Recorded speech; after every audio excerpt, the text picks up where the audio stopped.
Oh my God, who the hell cares?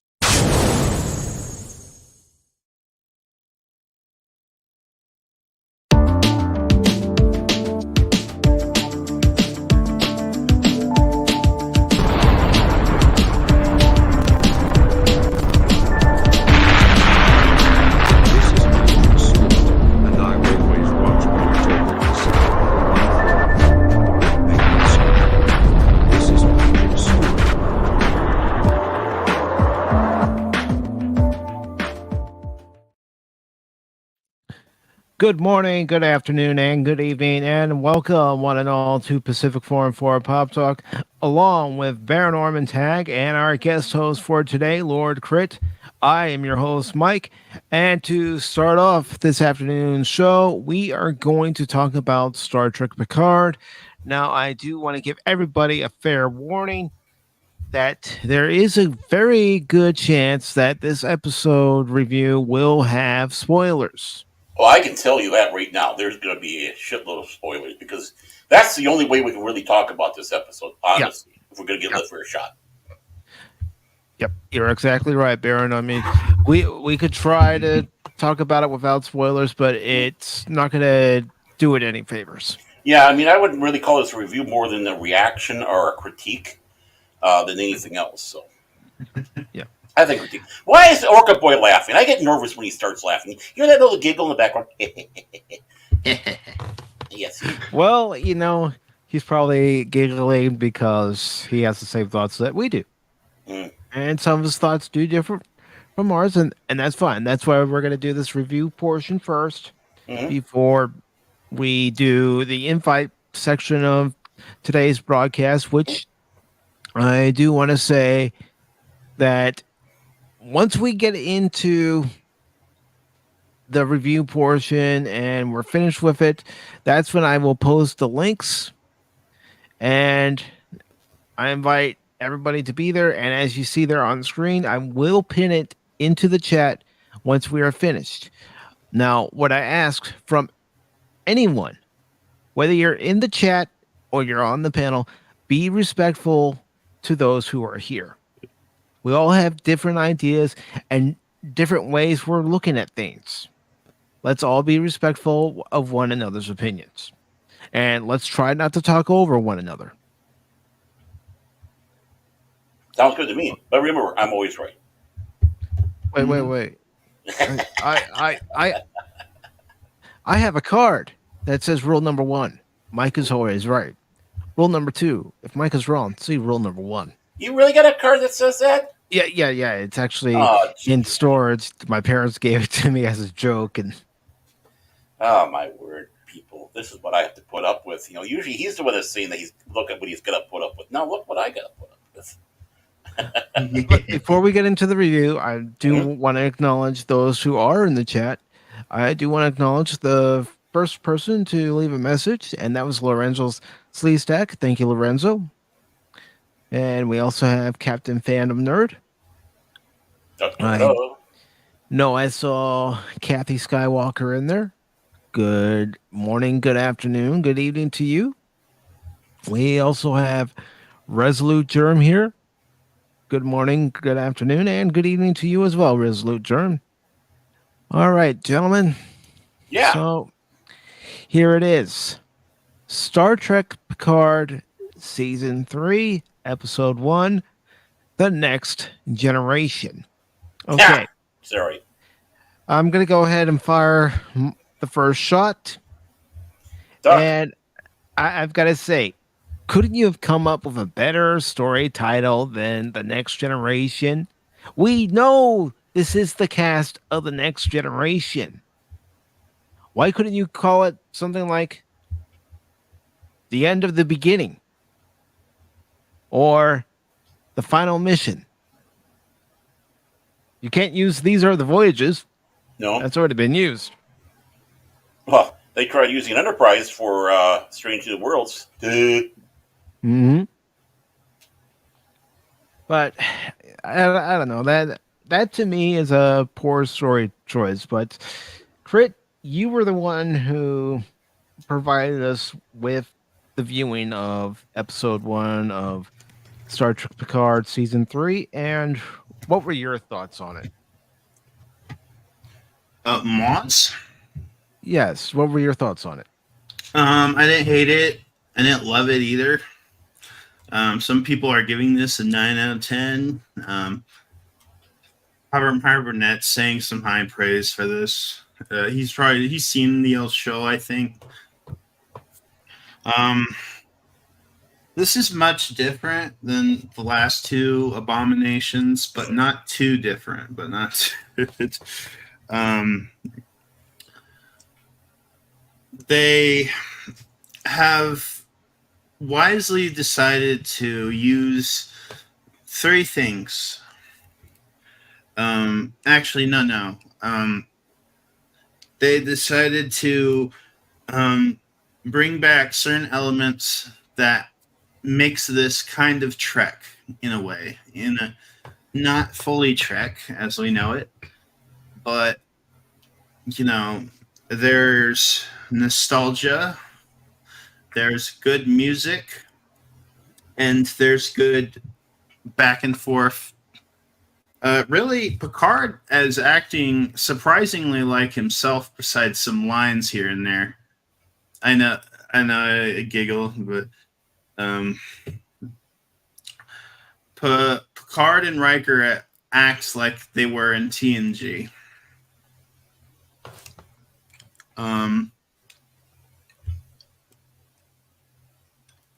But my full unfiltered thoughts.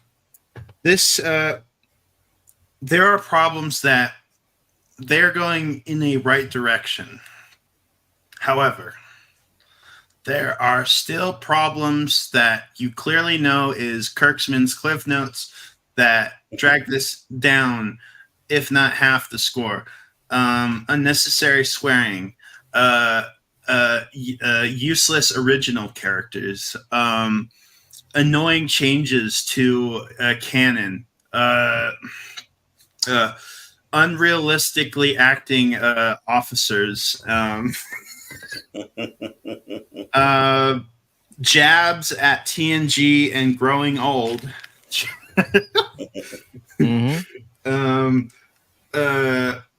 Forgotten canon or forgetting how a character is supposed to react to something, misinterpreting a character. Oh, I could go on and on. Still, it isn't. It's not good, but it's not as unwatchable. I'll say this: if this came before season 1 and 2, 3, 1 and 2. I've said this after the review. I would think this is pretty good, but now that we've seen the first 2 seasons, we've seen their formula, and you could see that there is good writers. There is writers that are trying, but it's like they have a bubble around them, and that bubble is shit. Kirksman, Cliff Notes. And you have to do this and this, and you have to be as edgy as ever. I hate how characters have to be edgy just for the sake of being edgy. But I gave this a 6. Probably the first. Maybe a 7 if there wasn't 7.5 if there wasn't a certain character that was hogging up a screen time in this episode. But yeah, that's my score. All right. And Baron. Well, Resolute German actually kind of hit a little bit to Yes. what I was going to go into.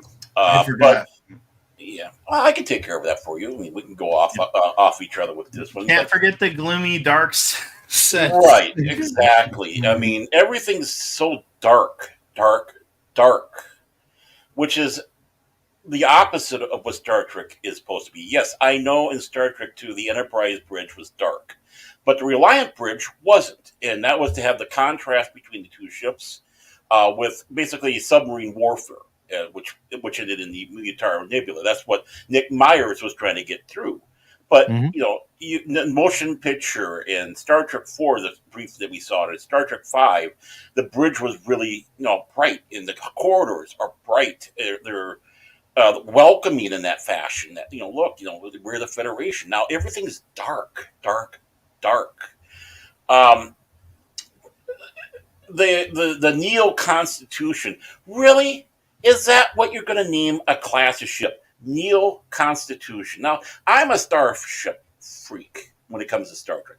I mean, going back to the mid '80s, when I got my first set of blueprints for Star Trek, it was the Dreadnought plans from Franz Joseph, and I went nuts ever since then, within fandom and such. Just loving designs of ships and even the naming of ships. Okay, let's have the Neo Constitution class. It's stupid, and the design itself is absolutely atrocious, in my opinion. It's like, let's take the Enterprise and I'm talking about the original or motion picture, as more apt to say, and just kind of smashed up and make it all with angles instead of curves. Make it look harsh. Again, not what Starfleet is. I mean, even the harshest ship that they had in Star Trek, which was the Defiant, that had smooth lines to it. She Mhm. was a smooth and slick looking ship, and she was supposed to be the deadliest at that time. Even the Excelsior had smooth lines. The Ambassador, all the ships in Star Trek have this nice smooth line to them. Whether it's like circles and tubes or ovals, it doesn't matter.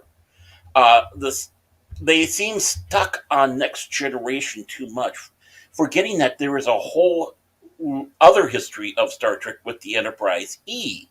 Mhm. Obviously the three movies after Generations, and of course the uniform changes. I mean, they're so fixated on the Next Generation uniforms.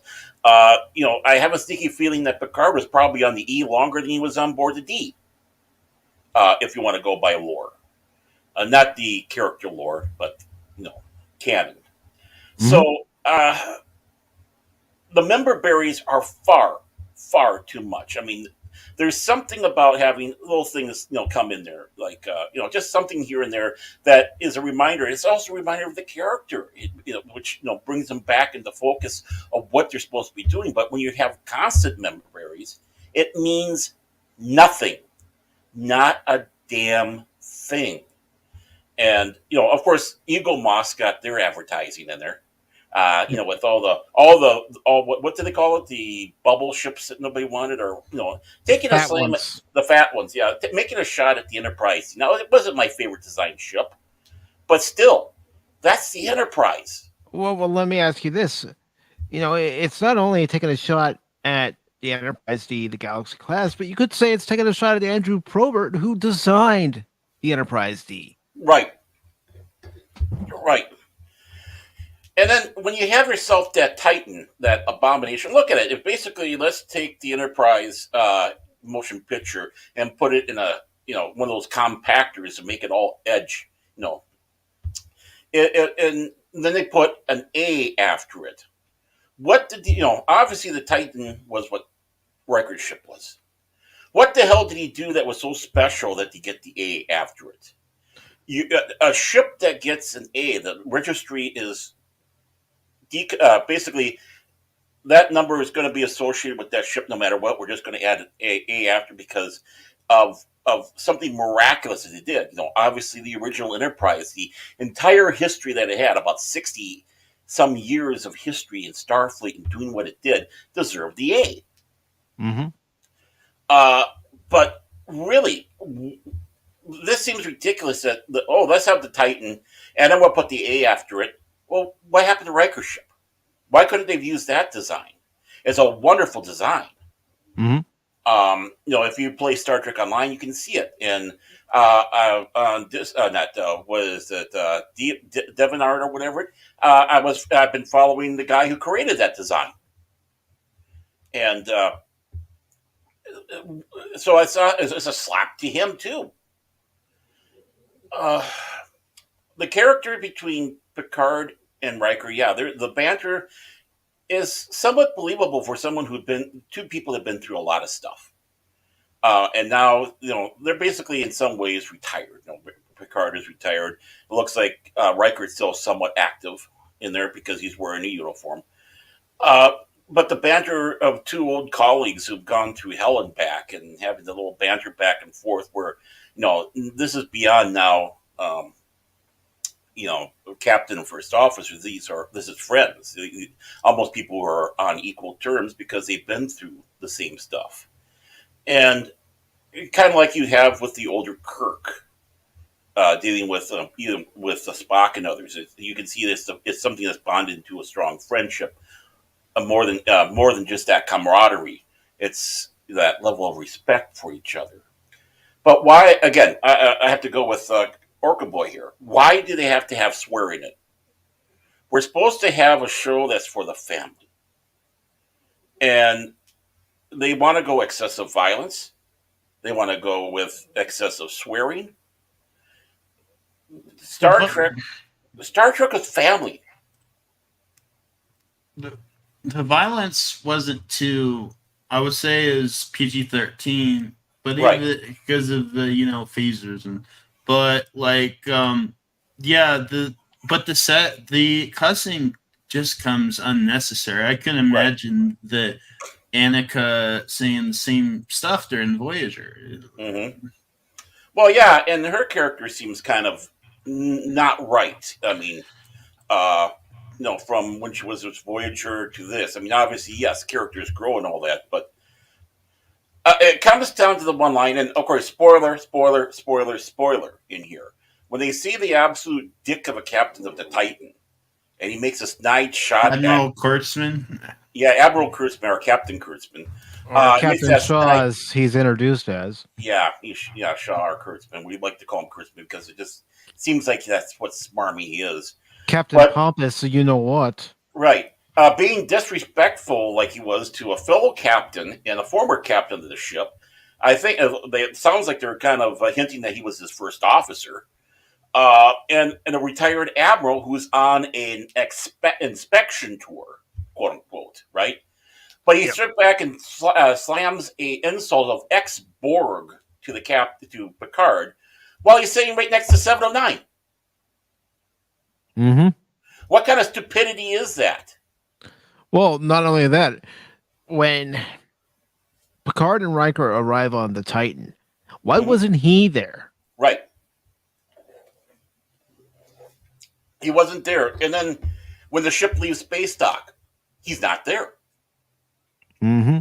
I know they're trying to do a Captain Stylish, from Star Trek 3, but the thing is Captain Styles has much more class than this son of a bitch.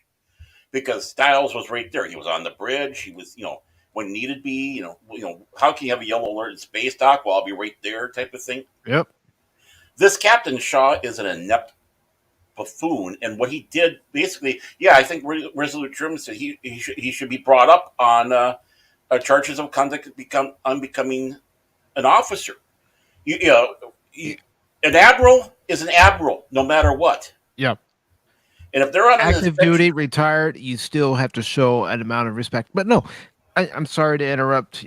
Yeah, go ahead. I want to add to it. Captain Shaw was more concerned about eating his green meat. Yeah. Than raw. Yeah. Than greeting dignitaries from Starfleet. Right. And one that we have a suspect might have been his former commanding officer. Mm-hmm. Even more so. Yeah, I mean, utterly he should have been basically relieved of duty right then and there. He can try to do whatever he wants, but it's like Picard still has that power. Yeah. This is an inspection tour, and this is what you're doing. Sorry, you failed. Let's go to the bridge. Captain Shaw, now. at this moment, you are relieved of duty. Right. And Picard would have that power. He would have that power. But what he should have just said is, "Okay, sir, okay." How easy it is, just one word. "Okay, sir, we will do what you ask." Well, or you could just cut away from it. Or right. Oh, yeah, and of course the impossible times distance that they travel within one day. I mean, they go from Earth to the edge of the Federation in one day. where we know it would take months. Yeah. Yeah. Even at this fastest speed, it would take months. 9.99 would take still a heck of a lot of time to get over there. Well, I think that's a little unfair because this is some years after TNG, and they've already like surpassed warp cape. They've even had episodes where they experimented bypassing the warp 9. Yeah, I think that's a little unfair of a judgment because we were just assuming that they're still following TNG or DS9 era like warp speeds, but maybe they've gone past that the last 20 years. Yeah, well, maybe they have, but it's still ridiculous. To go on your point, Crit, we all know in All Good Things that alternate future created by Q. Let's not forget it was created by Q. Mm-hmm. That they were capable of going up to warp 13. Mm-hmm. And I've always had this idea that after Voyager came back, Starfleet would have studied all the information that Voyager brought back from the Delta Quadrant. And one of those things they would have studied is the quantum slipstream drive. Right. So we're being rated. Awesome. We're being rated. Welcome, everybody. I want to say hello to Apollomedes Million. I want to say hello to Real Wade Gaming Clips. And I also want to say hello to Arwen Avalon. Now, before you all leave, after we're done talking about Picard, if you all want to come on and talk about it with us, I will post the invite link into the chat. So don't go anywhere. Oh, Daryl Derelict is in there. And we have to... Oh, we're fighting to put stuff up here. And we have to give lots of thanks to good old Fat Steven. Thank you, Fat Steven. I don't know if he's sitting in the just sitting there not saying anything yet, but thank you so much for sending your friends over. Yeah. And our friends. They're our friends too. This is great. And again, I will open up the panel. So if anybody does want to hop on, just hang on tight. Mm-hmm. Now, and of course, I do want to say hello to Tripping Orc. I don't want to forget anybody. Oh yeah, he's not getting there. The thing is even though it's a plot device that, okay, let's get from point A to point B in one night, or not even one night really, and that's like, come on, you're getting influenced in with the Star Wars stuff again. Well, of course, what do they do? Kurtzman, Jar Jar, or whatever. Well, of course we did, and now again, heavy spoiler. Don't worry, I'm putting it back up. Back up. I did three. I thought I'd say it 3 times because either that will bring Phil McCracken or people will understand that I'm going to. We are introduced to Beverly Crusher's son in this.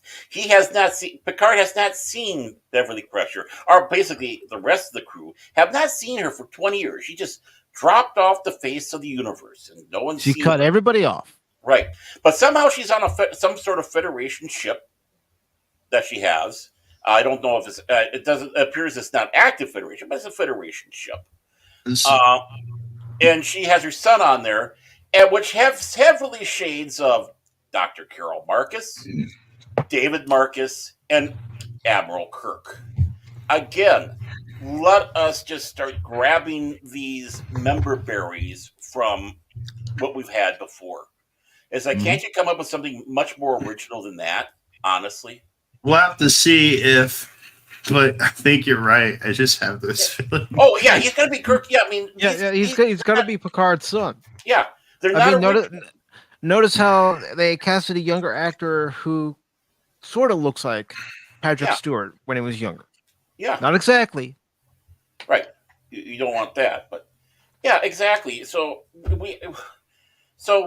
we are looking at the fact that all they can do is grab stuff, and people sit back and say, yeah, it feels like Star Trek at some elements. Mm-hmm. That's basically the areas where they were kind of stealing from. Well, that's not the only callback.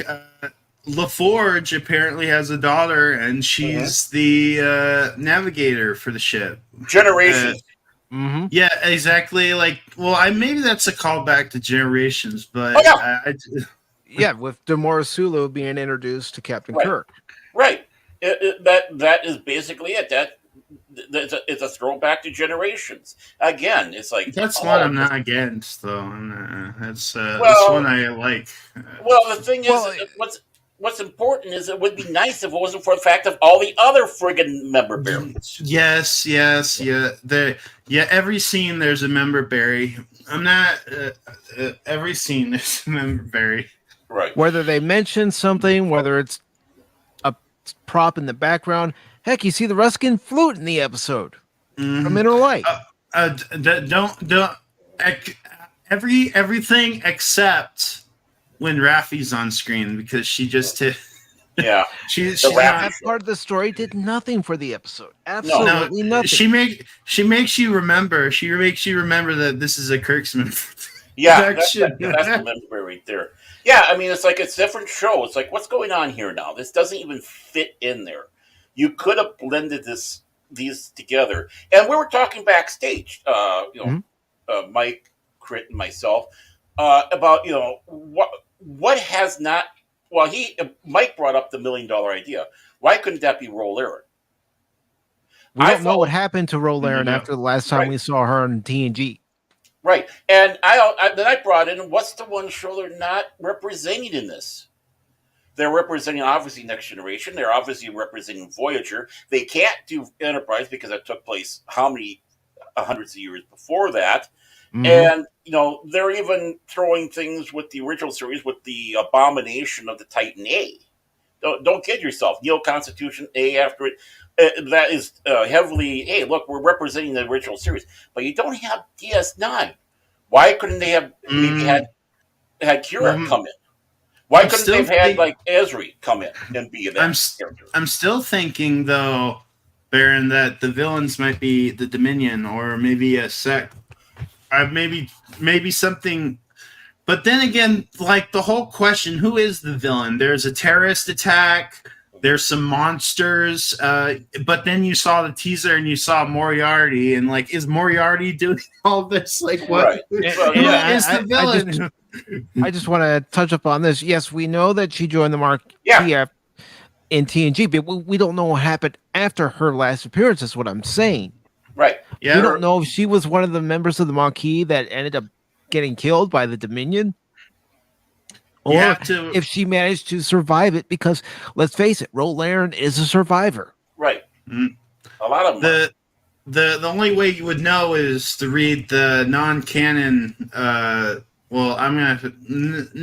pocket verse books. Yeah. But even I consider those more canon than this. But this is trying. It's trying. Yeah. Trying. In some cases, it's trying too hard.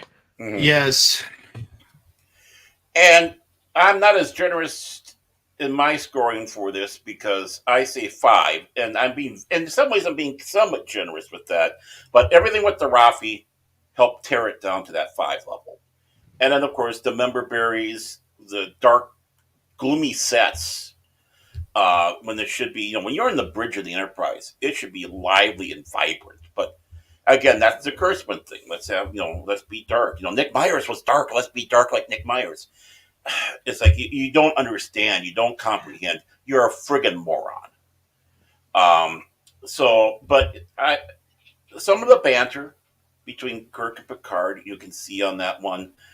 Even with 7 of 9, or of course she's using her real name on the ship because that captain forced her to. Oh my God! So he dead named her. And notice that if they're going to I was dead named.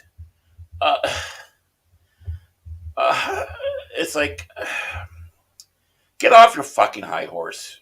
And I know I complain about cussing on Star Trek. It shouldn't be there, but of course we have a disclaimer on our show. And I said to you guys when we were watching this, the only time Jerry Ryan actually sounded like 7 of 9 is when she was greeting Riker and Picard. Right. That's the only time she actually sounded like the real 7 of 9. Mm-hmm. Right. But the thing is, I'm fine. Oh, I'm fine with her characterization. Her being, her moving on from the whole 7 of 9 thing. Mhm. But I think they need to not have her cuss every other line because she seems to love the cuss. Like, can you imagine on Voyager? F you, Janeway. F you, this. F this. F F. Yeah. Well, what Mr. about Tuvok, Rafi? take 7 to the brig. Yeah. Yeah, What and then about that she's Rafi character? All that she was doing was cussing through the whole bloody thing. Yeah.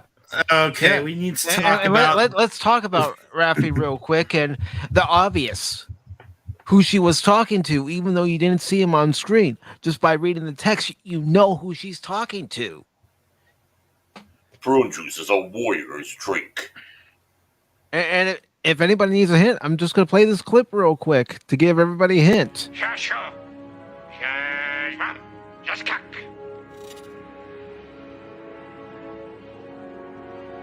He said, "Today is a good day to die." Yes, we all know Raffi was talking to Worf. Mm-hmm. I find it funny that Worf ends up being a Starfleet intelligence officer of all things. Yeah. But let's go back to the set thing. Look at DS9. Obviously, they had a darker tone, texture, and everything because you're on an alien space station of the Cardassians, but it's still brighter than this. Yeah, it's still well lit. You can actually see the actors. Yeah, and the ships. Mm-hmm. You don't feel like you have to turn a flashlight on when you're watching the show. Can I see anything more? But it's like when they're on that planet, I don't even remember the name of the planet that Raffi was on. And there's there's the one thing. It was LA 2019.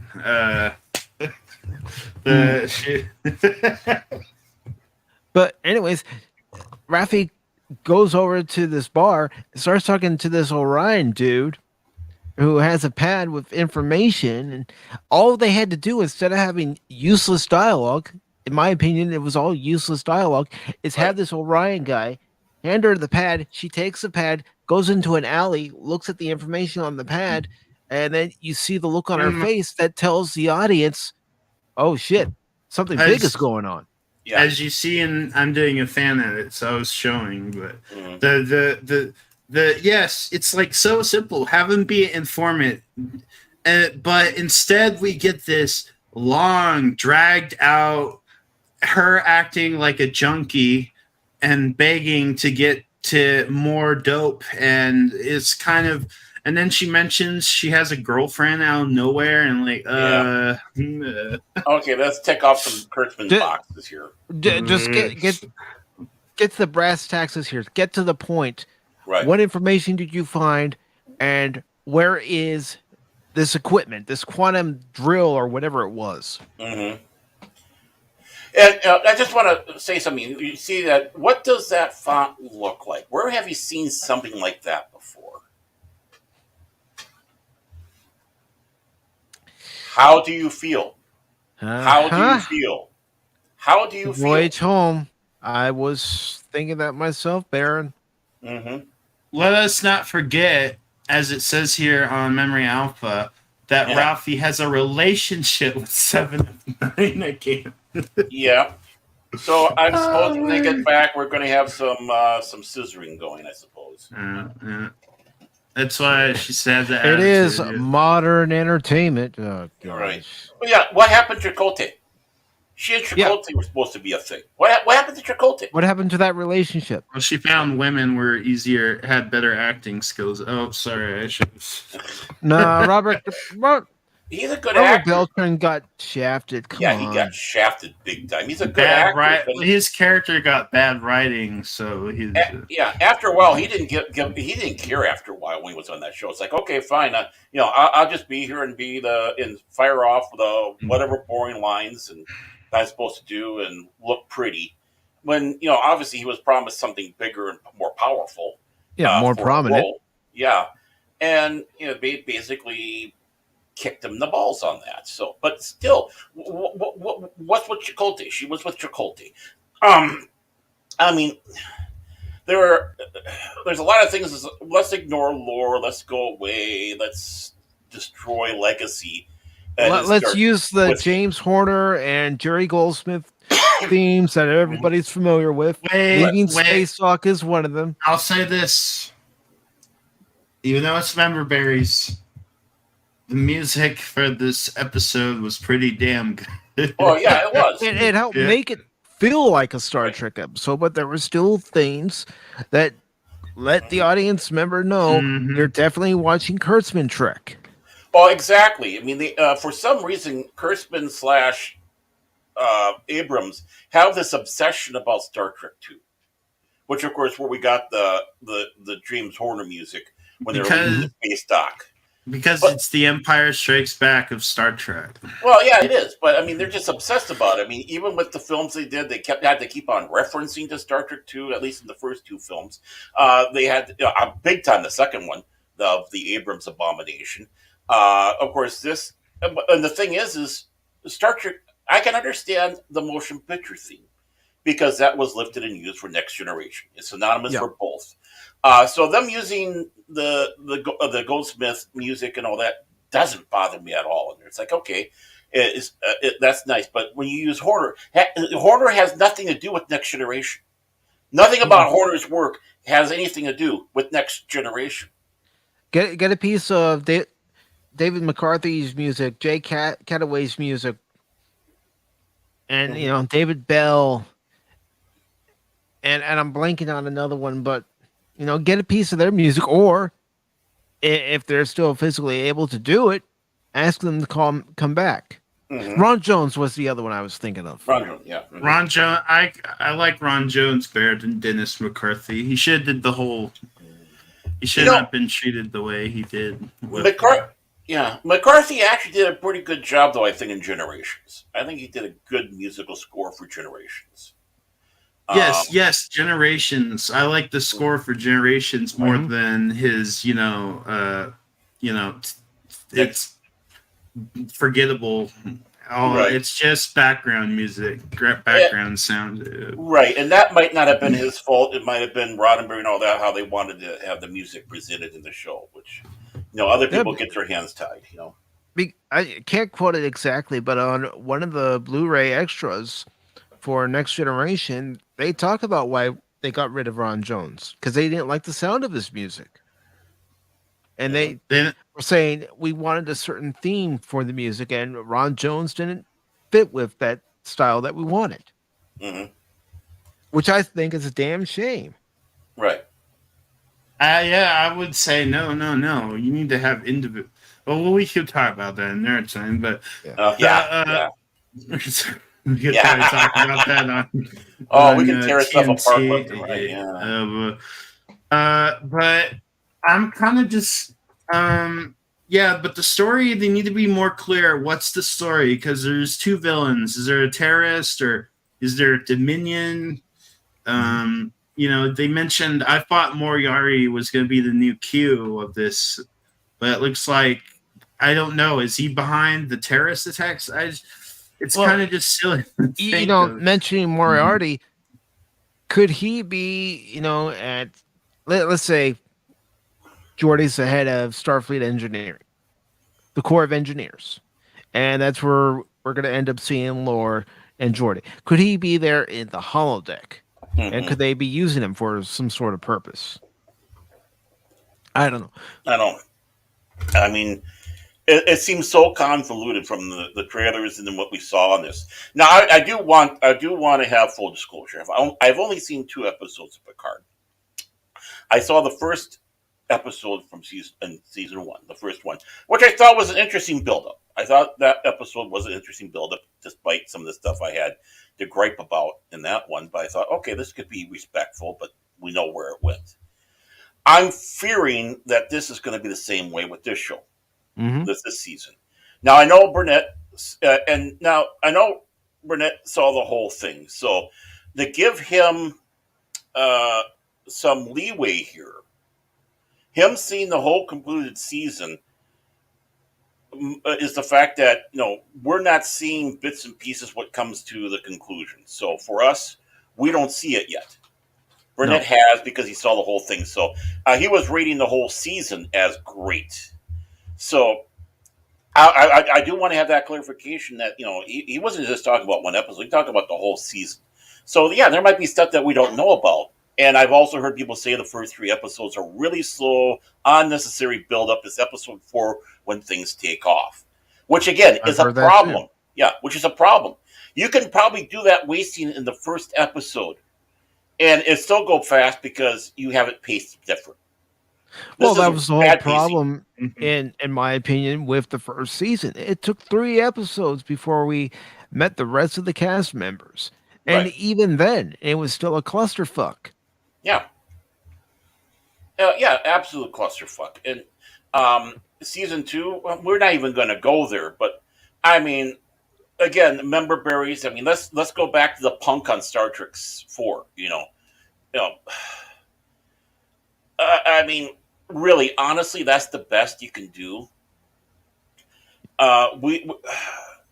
There's a difference between having a reference, or yes, something to remind something of the past in the show, but you can't rely on that as the basis of your show or your season. And so far, this episode, all it seems to be is remember. How does this member berry help move the story along?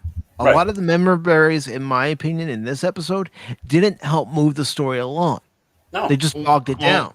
When you know more about the showrunner Terry Matalas, he's a big TNG fan. He was in. He wrote a TNG comic for IDW. He worked on Enterprise, and he was a couple episodes of Enterprise. He was even in the horrible last episode of Enterprise with that was during the Pegasus. Taking place during the Pegasus event. Yes. So he's passionate, but I think the right way is to bring all this like fan service to him. But again, I don't think it's entirely his fault. He's trying. He's doing his best. But he has to follow. I'm going to keep bringing up Cliff Notes because you can just smell the Kirkson. It's like a pig. It's like a foul scent. It's like if you accidentally drop your banana on the floor and the floor wasn't clean, but the banana's still good. It just has some taste to it. It's just dirty. Okay. I don't know that. Orca Boy, I'm gonna see your bet and raise it. How much was his script we saw on the screen, and how much was the script editors and even Kirk himself behind the scenes doing rewrites, as we know happens? I mean, the most famous fight of all in Star Trek is the Ellison Roddenberry fight. Because what you see is not what I wrote, and we know that all you have to do is take a look at episodes of Next Generation. Look at all the names. Story by, and then be like 2 people. Then script by, and you have like 4 people. Mm-hmm. So, my question on that one is, how much of what he wrote it would be really great, and then Kurtzman and gang decided to throw in their the rewrites and changes as they went along so they could add this other crap in there. I'm sure he did make made references to the original Next Generation because obviously that's what you were trying to do. But how much of the other stuff was polluted by Crispin and script editors? That's my question. And it's not like it hasn't happened before. You mentioned Harlan Ellison. Well, what about when Michael Pillar came on board? Next Generation, he and Roddenberry would go back and forth as to what's going to happen in the episode, and what Gene Roddenberry said, no, you can't do that. Right. Or the big fight of an episode that was never made, except it was made for Star Trek Continuous fan film, with David Gerald with Blood and Fire, where he was promised by Roddenberry they'd do this episode, and Roddenberry told him to F off, and that was the end of that relationship. And if you go by this article, the showrunner knows his history of Trek. He's a Trek connoisseur like us. Right. But what we saw on screen would not be written by. But no, some of it. Like I think everything with Picard and Riker, Yeah. it's reasonable enough, and Well, yeah. but I'm sure it's stipulated you have to have Ralphie. I mean, they list Jonathan Frakes as a special guest star when he's clearly the second lead in the whole season. Well, yeah. Well, they're listing all these people as special guest stars on there. So, I mean, and that's the problem. You know, I have a feeling that the stuff that we saw there that we really appreciated was basically his unadulterated. But the stuff where we made the cringe, like the snide remarks about the Enterprise D and some of the other snide remarks, I have a sneaky feeling those were rewrites that they put in there, throwaways that they go in there. And that's what I'm suspecting, because I can't see a Star Trek fan doing anything to disparage the Galaxy class or the Enterprise D in their No, way. no, yes, it's a big ship. Yeah. However, it's a beautiful big ship. Yeah, some might call it a cruise liner because it Yeah. is with the Mhm. families on board. Mm-hmm. But it's still a beautiful ship. And Daryl's asking, have we seen Loki's love letter to Trek video? I did. I did on Friday. That was Okay. absolutely beautiful. I have to see it. Sorry, I haven't. So that's right. on my homework.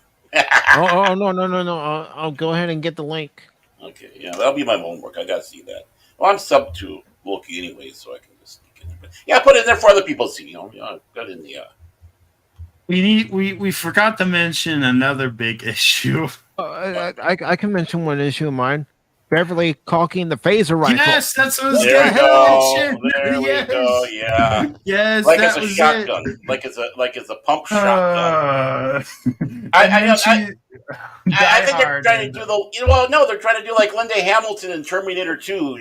The one he had cocking of the shotgun. It's like, oh, now we get the Terminator vibes in here now. It's like we have our strong whammon with her pump phaser. And let's forget any connotation about Beverly having to pump something to work. I mean, honestly, absolutely friggin' ridiculous. All right, ladies and gentlemen, I have posted the link to Loki's love letter to Star Trek, both in the private chat and in the public chat. Mm-hmm. Check it out. It's worth it. And make sure you leave a comment, leave a thumbs up, because that is done by a man who loves Star Trek like we do. Right. Very passionate, too. I'm even going to say it. I was watching it, and it brought tears to my eyes because of how much I still love Star Trek, and I hate what's happened to it. Mm-hmm. Yeah, I mean, this Captain Shaw character, they could have made him a smarmy a-hole, but they did it wrong. They should have, if that's the case, if you wanted to have Styles, study Styles. Yeah. That's the perfect kind of Captain of the Styles. Heck, Jellicoe. Yeah. Mm-hmm. Yeah, those two guys, I mean, but what they did with that character is so horrible. I don't have any problems with a smarmy asshole captain like that, but my God, how did that guy even get the rank of captain to be on board a ship? And obviously, like I said, it has an A after. It's obviously prestigious. Yeah, obviously, the Titan before her had to be involved in something spectacular or miraculous, like you said earlier, Baron. Yeah. So something that was pivotal. Yeah. Every ship with the name of Enterprise has done something to continue that legacy, whether it be the original Enterprise, whether it be the Enterprise A, the Enterprise B. I mean, you have the Enterprise C. Hell, the Enterprise C is the whole reason why the Federation and the Klingons are at peace. Yep. When we see them in Next Generation. Mm-hmm. And then the E. Look what the E did. I mean, just alone with the battle of the Borg and going back in time. Put it on Cavitino. Got it. Okay. You're faster than me. Well, yeah, that's just it. All these sets are all redressed. They're redresses from the Discovery.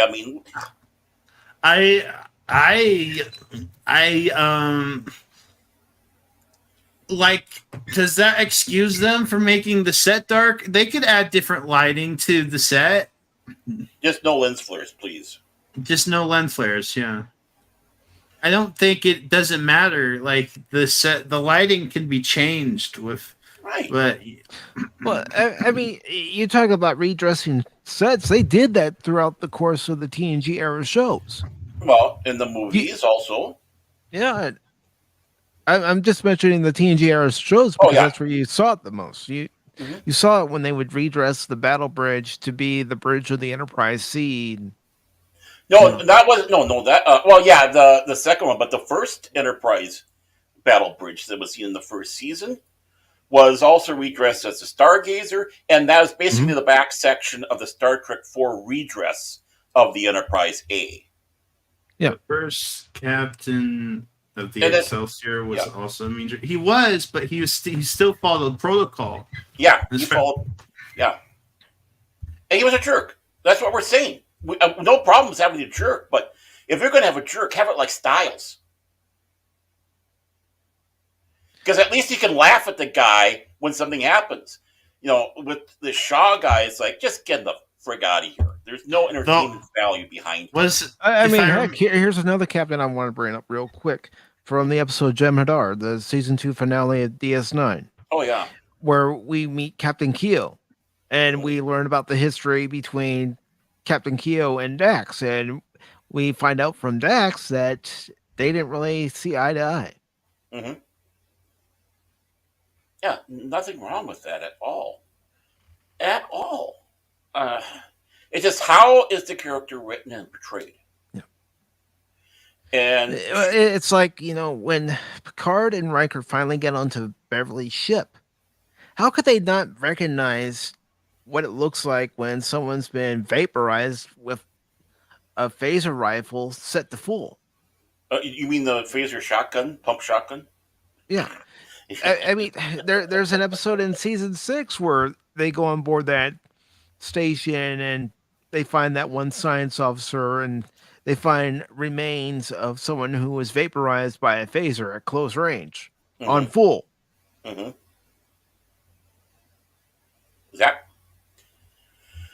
Yeah, because there'd be at least, obviously there were remains that were left behind, the ashes, dust to dust.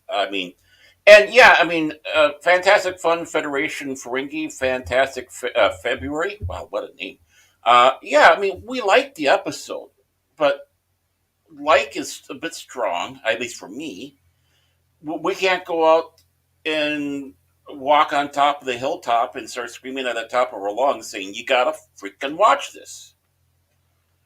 Oh, yeah, I'm not doing that. No, I'm not. I'm not doing that currently with The Last of Us. It's not a series that I'm going to say to, Arwen or Tommy and the Guinea Pig Collective or Fantastic Fun Federation Ferengi or anyone else who's here today. Oh, you got to watch this. Here, let me go on this mountaintop and I'm going to preach to the high heavens. Go watch Star Trek Picard or go watch The Last of Us. I'm not going to do it. No. I'm not going to do it because I see flaws. 9 out of 10. It's back, baby. Star Trek is back. I'm going to be respectful. As I don't understand how, I think Coach put 9 out of 10, and I have to sit back and respectfully add. It is respectfully. This is not a slam. I'm not slamming anybody who gives it a high rating.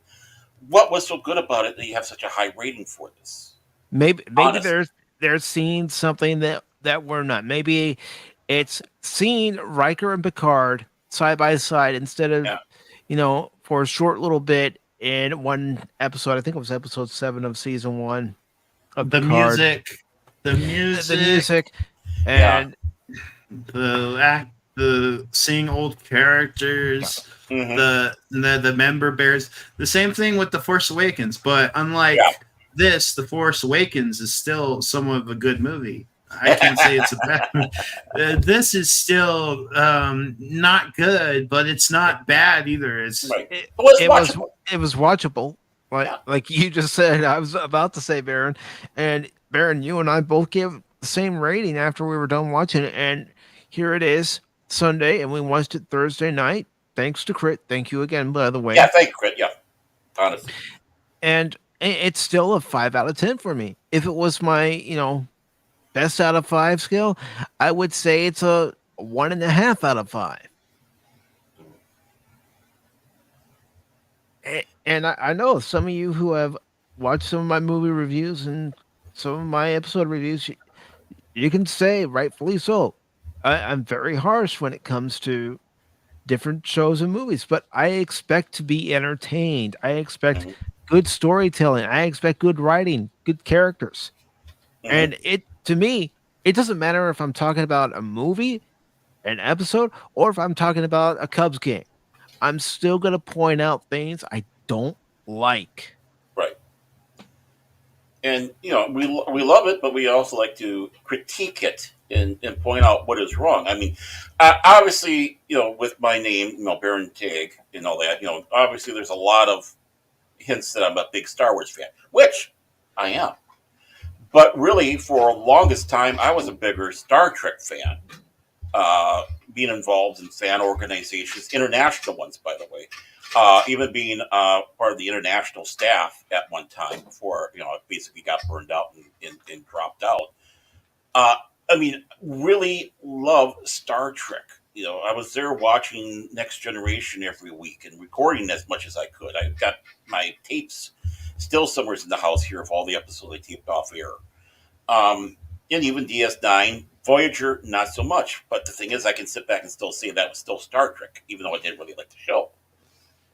We love Star Trek. We know the lore. We know, of course, it changes a little bit by a whim. Obviously, there's some stuff that they go on that it's like, how do you go this way when something like that was happening before that? Do you just ignore that? But we still love it. It's a passion. This is our saga. This is our mythology.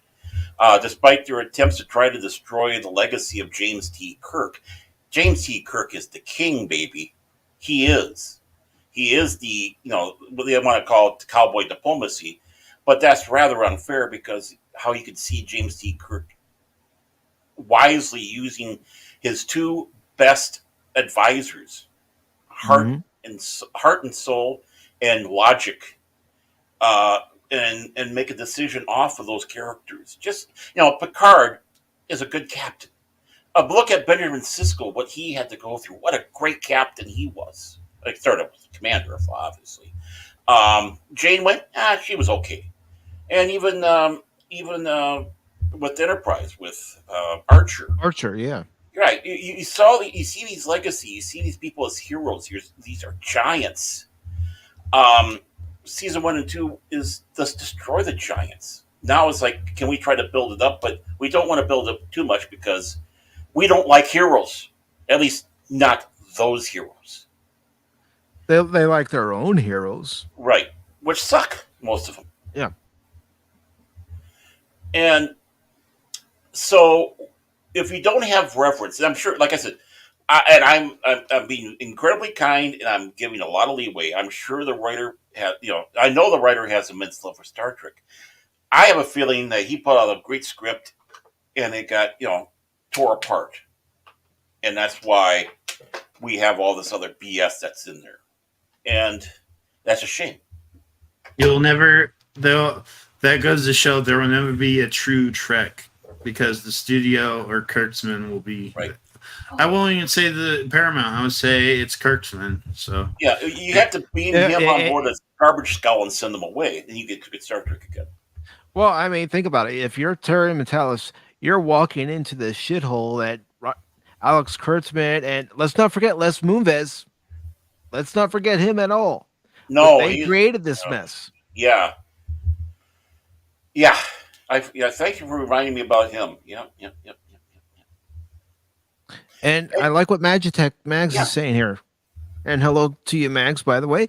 She says, Kirk had cowboy diplomacy because they were exploring much of the unknown galaxy at that point. It Hmm. was early Trek timeline, like the Wild West or Pioneers. Exactly. That's what they based it on. A wagon train to the stars. Right. And in some ways, that's what our space program was because it's going to new frontiers that we haven't been to. I mean, seeing men to the moon or just to space, and our probes going out to who knows where. I mean, that there's so much connotation between all that with our desire to go over that next hill to see what is out there. That's what Star Trek's about. It's like, okay, what's over there? What can we see? Who can we meet? What adventures are out there? Second star to the right. All that stuff. It's all about going someplace. Even DS9 was going places. You had that Mhm. wormhole. They went places, baby. Oh yeah, they went places. And Yeah. how many times in Star Trek, whether it was the movies, whether it was any of the series, where they would say, "We've moved beyond our petty differences, Hmm. and we're better for it." Right. Yet when you're watching Kurtzman Trek, whoa, everybody's regressed. Not Right. just the human race, but everybody in the Star Trek universe, as far as Kurtzman is concerned, has regressed. Right. If they wanted a grittier Star Trek, they should have gotten JMS, J. Michael Straczynski, because he loves Star Trek and he would have done it right. Yeah, he wanted to do a Star Trek series, Oh as yeah, did Seth MacFarlane at one point. right. He And Straczynski even wrote one of his comic books for Star Trek Next Generation, I believe. Mhm. The Next Generation or the regular Star Trek, I can't remember. One of the Star Trek comics he wrote for. people And Daryl's saying, as a normie fan of Star Trek, I despise what has been done to the franchise. The only good things that came from '09 track was Leonard Nimoy, Carl Urban, and Anton Yelchin. Exactly, Daryl. I Right. agree with you, brother. I'll say this: after last few TV shows of Star Trek, I'll consider the JJ films masterpieces. Well, you're not setting a high bar. Five bar. What is Star Wars? I was going to say, I want to say hello to Action Man Gaming. What is Star Wars? Well, it depends on how you look at it. Either Lucas era Star Wars or Disney Star Wars. Yeah. And it's just the same thing here. Is it's going to be, the legacy Star Trek, or based off of Roddenberry, or the Abrams Kurtzman Abomination Star Trek? Because, let's face it, even under Rick Berman, it was still Star Trek. They tried to Right. keep as close to Gene's vision as they could. Yes, Deep Space Nine introduced the Dominion War, but it helped the series, in my opinion. Mm-hmm.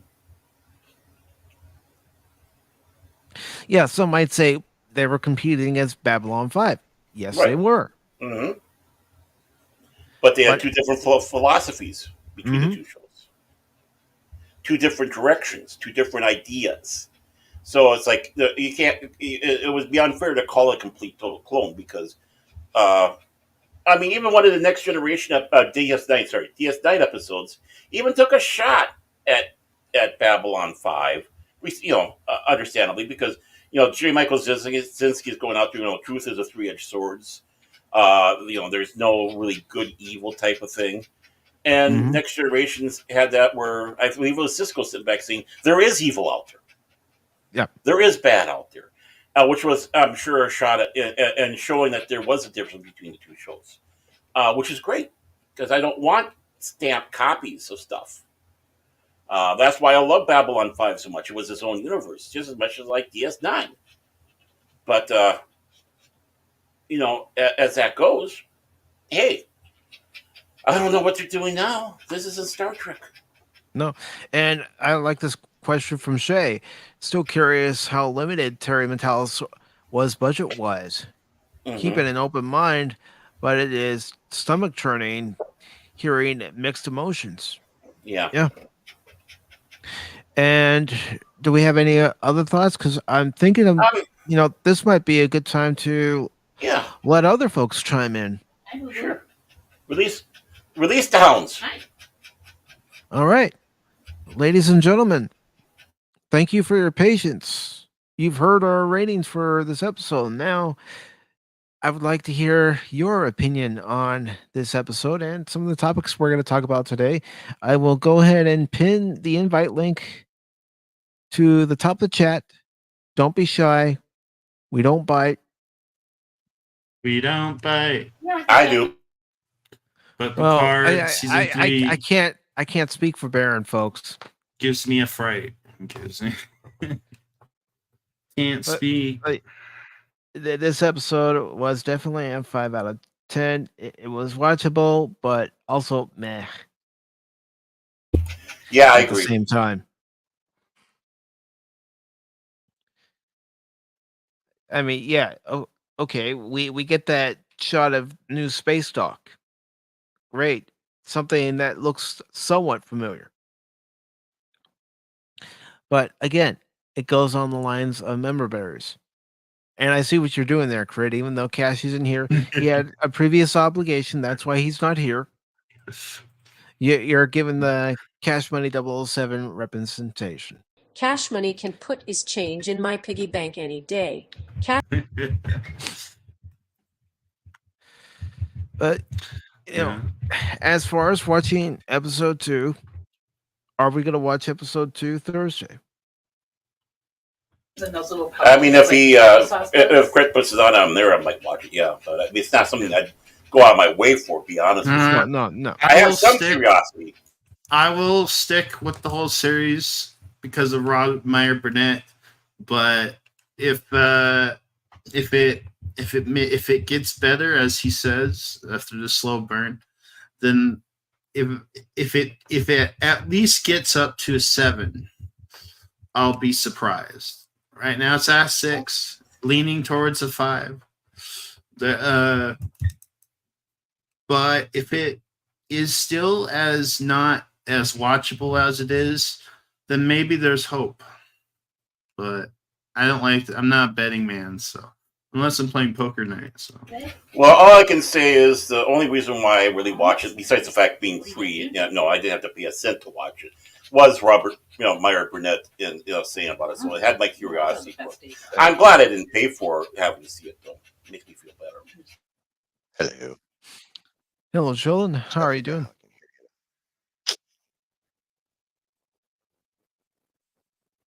puzzle we got her for Christmas. He looks as confused as I am. I'm always confused when I come on to StreamYards because they're always changing something around. I know they are the buggers.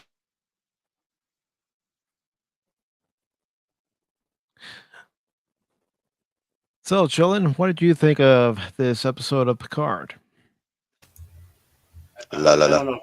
Oh, there he is. Yep, there you are. Well, I'm There we thinking go. she's still at church. Hello. Hello, I'm okay. How are you guys today? doing good. Surviving. Yeah, I know about that surviving. I'm always confused when I come on to StreamYards because they're always changing something around. I know they are. That's. Oh, what Yeah, a play. I hear us. I only use them for these types of situations. Other than that, I use Streamlabs. Mm. Ooh, 14, 15. I'm a little bit of a sucker for nostalgia, so I actually enjoyed it a lot. Except, I mean, it did have flaws. Mhm. But Surviving. overall, I probably would give it like a 7 or 8 out of 10. Okay, and that's fair for you. You Oh, yeah. enjoyed it, so we're all looking at this from different perspectives. Fred has a 6 rating. Baron and I have a 5 rating. So I don't know Right, if yeah. she talked to her. And I'm not knocking anybody who gives it a high rating. I'm just curious to hear why they did have that rating, and again, it's because of different approaches and different eras of No, watching the show. So, what was it about the episode that you consider it a 7 out of 10? Well, hold on a second. Computer's being weird. Okay, there we go. Sorry about that. Obviously, like I said, I'm a sucker for nostalgia. The interplay between Picard and Riker was, I mean, that took me straight back to the 80s when I was a kid. So that was highly enjoyable. I'm also a big 7 of 9 fan. Voyager itself is okay, but I've always enjoyed 7 of 9 and her perspective on things. Believe it or not, I actually liked the Raffi stuff. I like watching tortured characters try and make their way through life. So the back and forth between the Raffi storyline and the main storyline didn't really bother me so much, because I'm assuming, especially considering that Doctor Strange ripoff there with the big building there in wherever the hell that was, London, I think. I'm assuming that's going to tie into whoever's after Picard in some way. So that those two are probably going to merge, I would guess, around episode 3 or 4, and then it'll move on from there. So it didn't bother me as much. Okay. And that's fair enough. Again, like I said, we all have different things we're going to take from this episode. Yes, and I'm not here to thing was lame, bro. Yeah, it was. And I'm not here to disrespect anybody's opinion. When I have open panels, everybody's allowed to say exactly how they're looking at it and give their perspective. Exactly. I mean, except me, I abuse everybody. You're a co-host. I always abuse you. But yeah, I mean, I mean, the tortured thing, there's nothing wrong with that. I mean, obviously, you had the tortured with McCoy in Star Trek 3 having the Katra in him and basically having two minds in one and not be able. So, the fact that he did have tortured people in Star Trek is no problem in seeing how they overcome. Sometimes they overcame, sometimes they didn't. Other times they needed to have a complete total reprogramming of the brain to be able to be that way, like Garth. Party on. But I don't know. They just, I guess I just didn't like the character. I mean, if you're gonna go that route, at least bring somebody we already knew, like Ro or Ezri Dax or even Kira. For me, the character was fine. It was just she overstayed. The scene itself was just boring as shit. And then, of course, they make reference. I like how I wish Cash was here, but he made he's like, of course, when she said girlfriend, because it's a checkbox. Yeah. But the scene just went on too long. Why not have the Orion be an informant and then get to the point? Like why play a role of a junkie? Why we have junkies in Star Trek to begin with? Is this it's like that TNG episode with the planet where they need the medicine in season 1. Well, yeah. And don't forget that video game with the little discs in the the game, yeah. Yep. So I mean, there's still addiction in that era, but it's how is it approached and such. And again, if you're not in the Federation itself, there's different rules. I mean, if you're in neutral space where anything can happen or lawless, I mean, not everything's the Federation. I think some people forget that the galaxy is not Federation. You have the Romulans or leftovers of Romulans. I don't know how they're approaching that. They're going Star Trek Online way or what? But you still have the Klingon Empire. You still have the Dominion out there. You still have the Cardassians out there. Each one play by their own rules. And it's like the ugly Americans that go to another country thinking that their rights as an American citizen goes wherever they go. And it's like, no, when you're in Rome, you got to be like the Romans. Or you're going to be in trouble. And I think in some ways they kind of have that problem with Star Trek. Everything's the Federation. No, it's not. They have their own version of the Outer Rim. Yeah. And I'm not going to act like there's never been addiction as far as drug addiction in Star Trek. We all know that, the Jem'Hadar are addicted to Ketch So White. Why? Yeah. That's how the founders keep them under control. Right. They even had that illusion of that in the the first episode, Next Generation, where they Yeah, kept Encounter drugs. at Farpoint. Yeah, they kept the soldiers under control with their little drug thing that they put in their nose and take a sniff now. So, of course, it's not necessarily praising the drug use, though. No, but Oh no.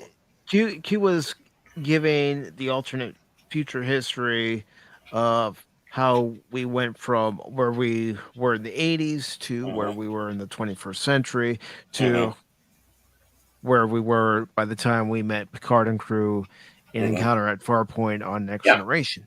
Hmm.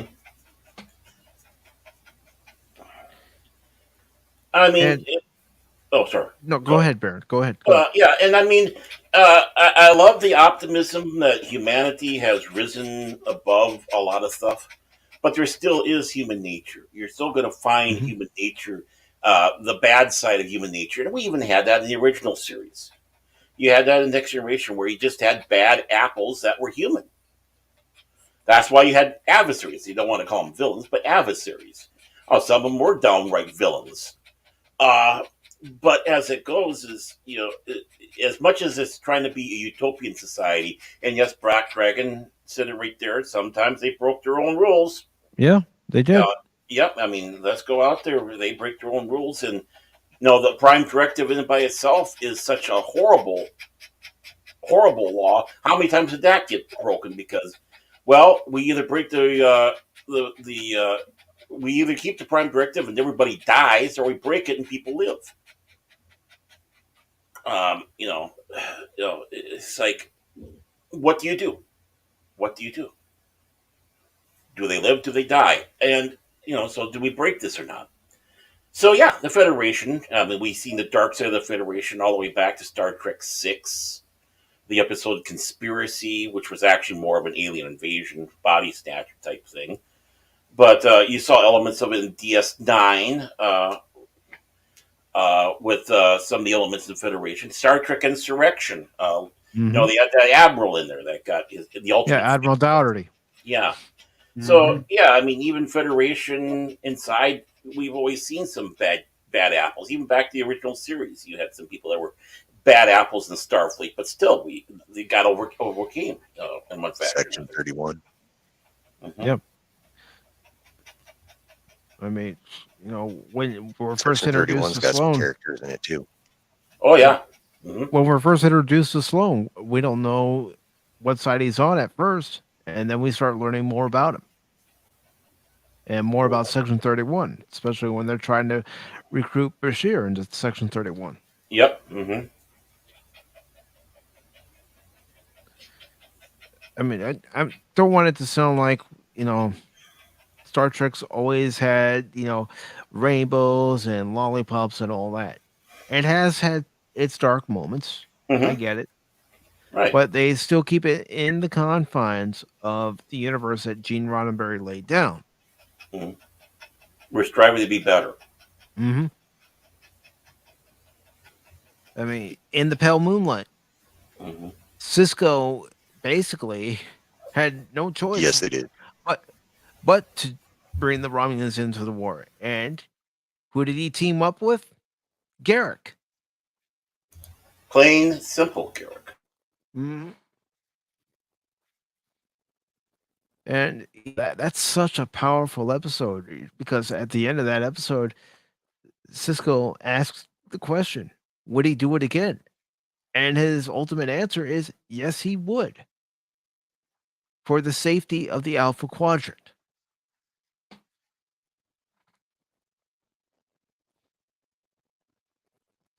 I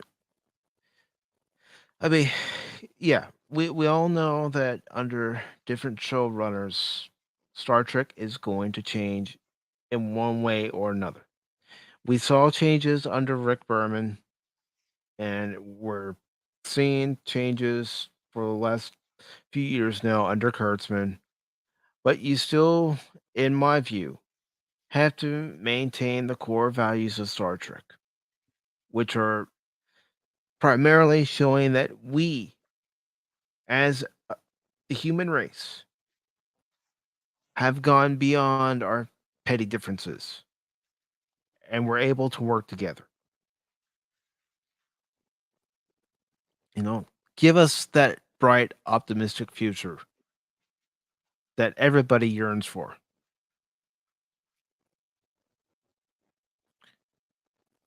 And would anyone else like to add to that?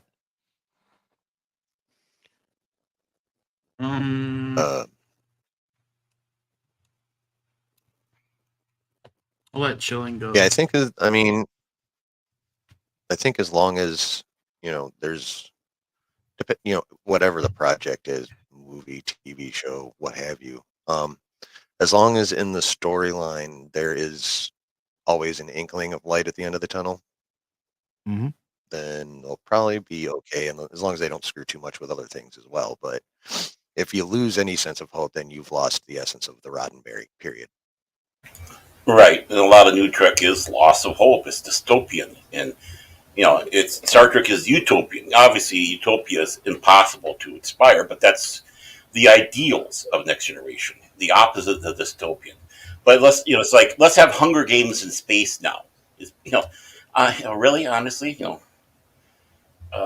this isn't even as dark as DS9 could get. It was still hope. It was still hopeful. Mhm. Man has to struggle. We do have to struggle through life. Not everything's perfect.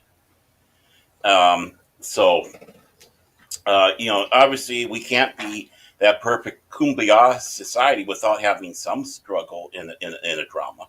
It'd be the most boring show there is. Um, so, one of the problems that Roddenberry had with Next Generation when he first started, it's like we're all kumbaya. We have no fights amongst ourselves. It's like, that's passion. You can't take passion away.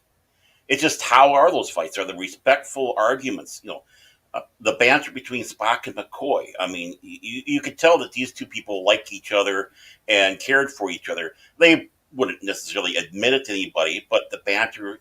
We know people that banter like that back and forth, Mhm. and we appreciate that banter. Uh, they needed more of that in Next Generation, in my opinion. But they were too busy with the Kumbaya. Obviously, when Roddenberry died, that started going to the wayside. You had that a little bit with next DS9, which is why it was so nice to see that show the way it was. But Kurtzman Trek is like, who can we shit on with Star Trek? All the other Star Treks. So what do we shit on now? I think Doomcock even had one time where they had a character basically is supposed to be the epitome of Gene Roddenberry in the ship, and his job was to clean up the exploding bodies with a smarmy asshole engineer or whoever that was on board the ship. I never seen the episode, but I seen the clip, and it's like you never have a character like her in Star Trek. Mm-mm. You never would. The mean, vindictive,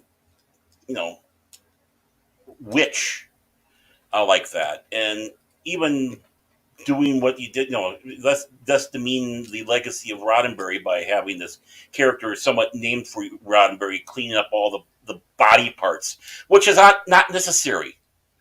Yeah. Star Trek The Motion Picture was a G-rated film when it first came out. One of the most tragic scenes in there was the transporter accident. Thing is, you never saw. You just heard the phrase, "What we got back didn't live long." Fortunately, that's all you needed. Yeah. You didn't need to see anything. Yeah. And Black Dragon, on the part that I was saying earlier, it's a nice fantasy. Unfortunately, reality says different. But Yeah.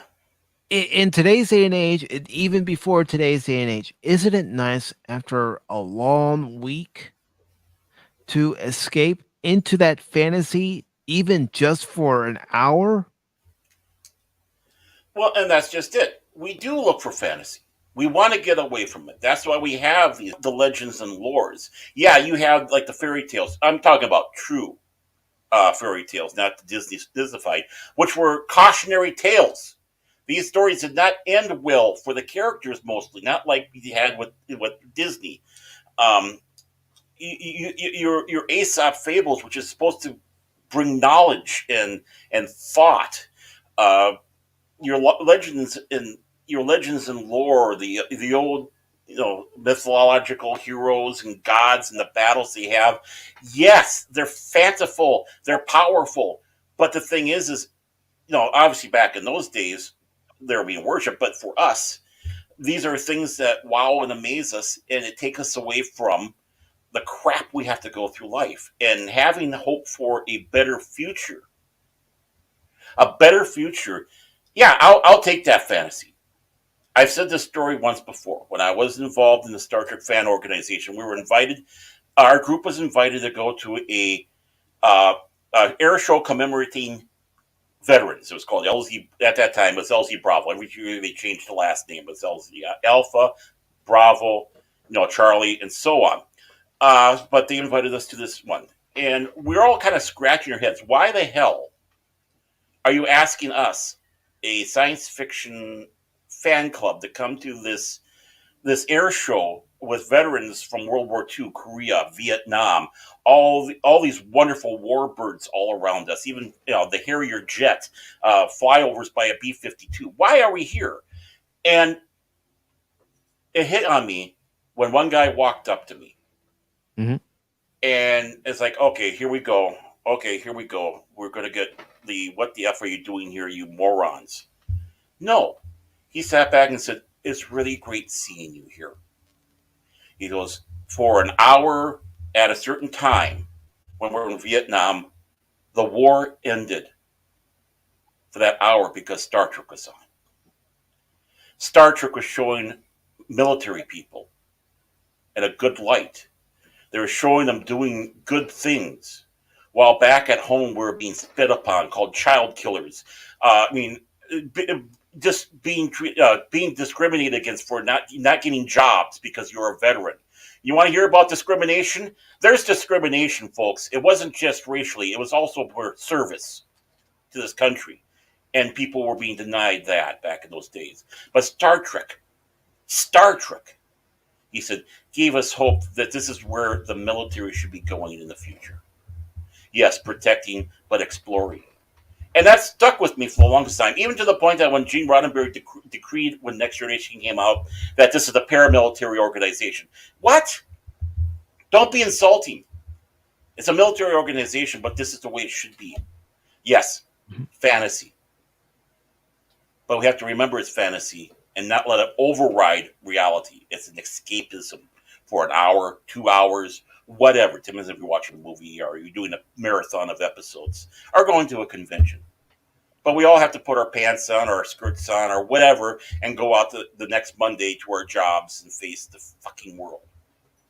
We need that fantasy. And what they did to destroy Star Trek, Kurtzman and Abrams and those guys, what they did to destroy Star Trek took away that fantasy that we need. And I'm going to have to go mute here for a moment because my daughter showed up and I'm going to have dogs barking. So I'm going to get off my soapbox, and anybody else wants to sit on it, go right ahead.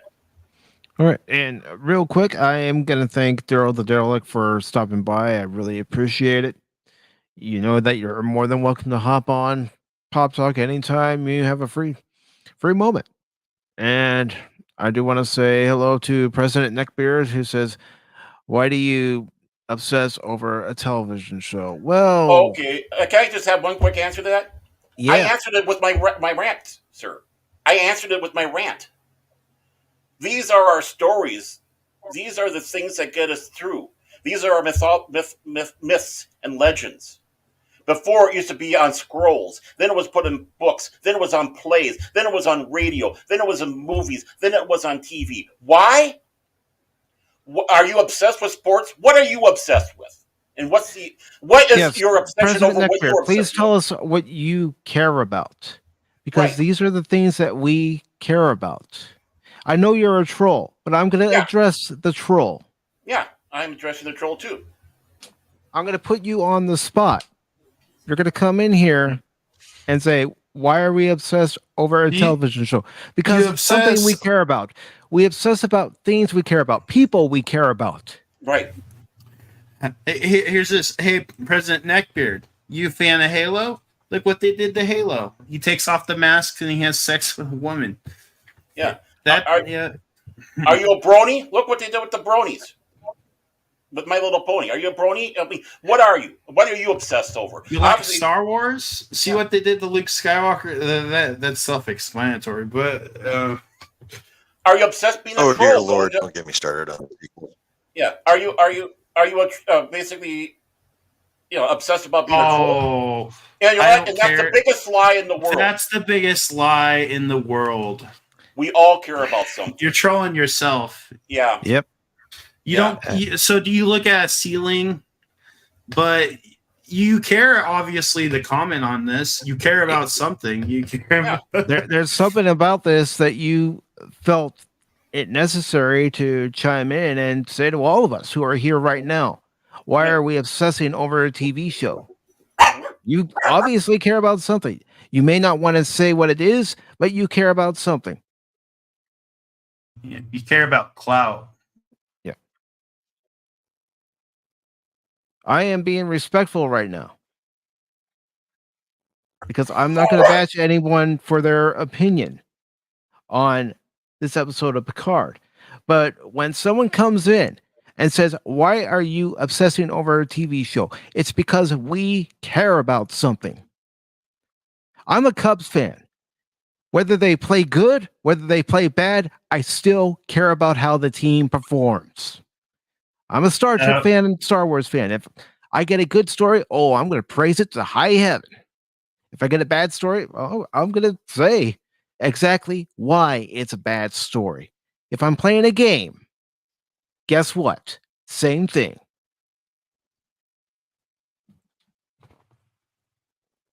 Don't come into my house and disrespect the chat or the panel. This isn't the first time I've had to address this on Pop Talk. You are a guest. Yeah. You are in someone's home. Be respectful. I am being respectful, huh? Uh-huh. LOL, yeah. Well, you know what, President Neckbeard? Yeah. And it leads me to this clip because after this, you are blocked. All right, youngster, out you go. Don't come back. Ever. Everyone report that guy for being. Why do people just come on here? Like, they got nothing better to do. Children, like, they gotta attack. Like, I enjoy like messing with the idiots, but like, you just gotta ask yourself, why did they do this? Like, why do they put so much effort? Because they have so nothing little? better to do. Their lives mean so little to them that they'd rather come to a live stream and troll that live stream. And by the way, everyone, he's been blocked. You blocked me too. Where am I? Strong an opinion. Start your own channel. Yep. Nick, yeah, that you feel that strongly about it. Start your own channel. Everybody can do it. That's all you got to do. YouTube's an open platform. You know, everybody who's here right now, I'm going to highlight you because you're all family on Pop Talk. Jet Sparks has a channel. Tommy and the Guinea Pig Collective has a channel. Kathy Skywalker has a channel. Shay has a channel. Okay. Max has a channel. And, you know, Arwen has a channel. Apollome's Minion has a channel. Daryl the Derelict has a channel. So, yeah. And you want to know why? Because they want to get their voices out there and share what they love and also talk about what's going on. And Chillin' in the Basement has a channel. You know, I could have ignored that. Horny Elf even has a channel. But no, you don't come into my house and disrespect me or my guests. And I will call you out.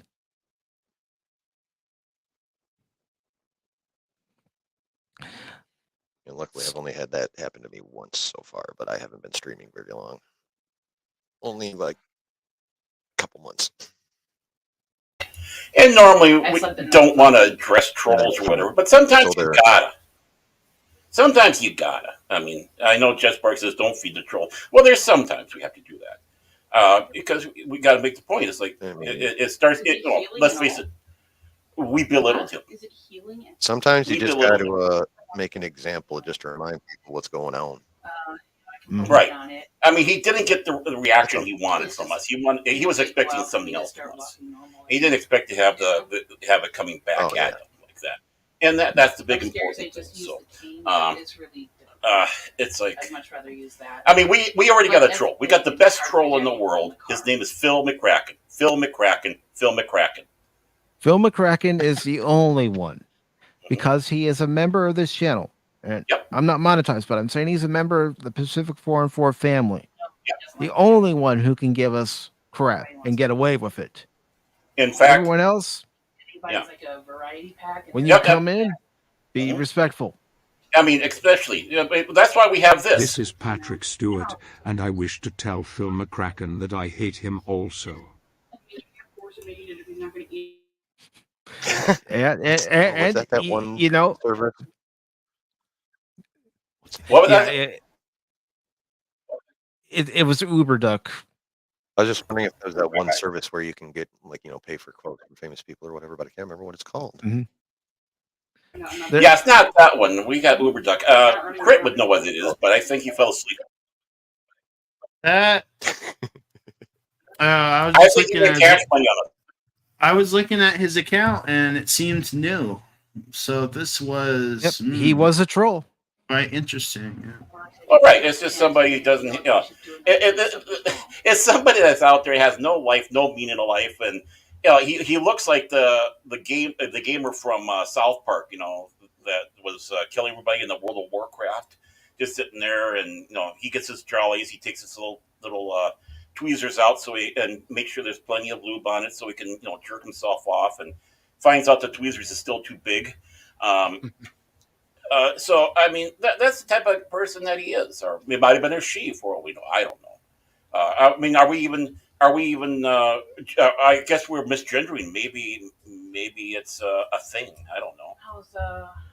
Maybe he tucks his little peenie and dances around like Cowboy Bob or whatever his name is from Silence of the Lambs. Buffalo.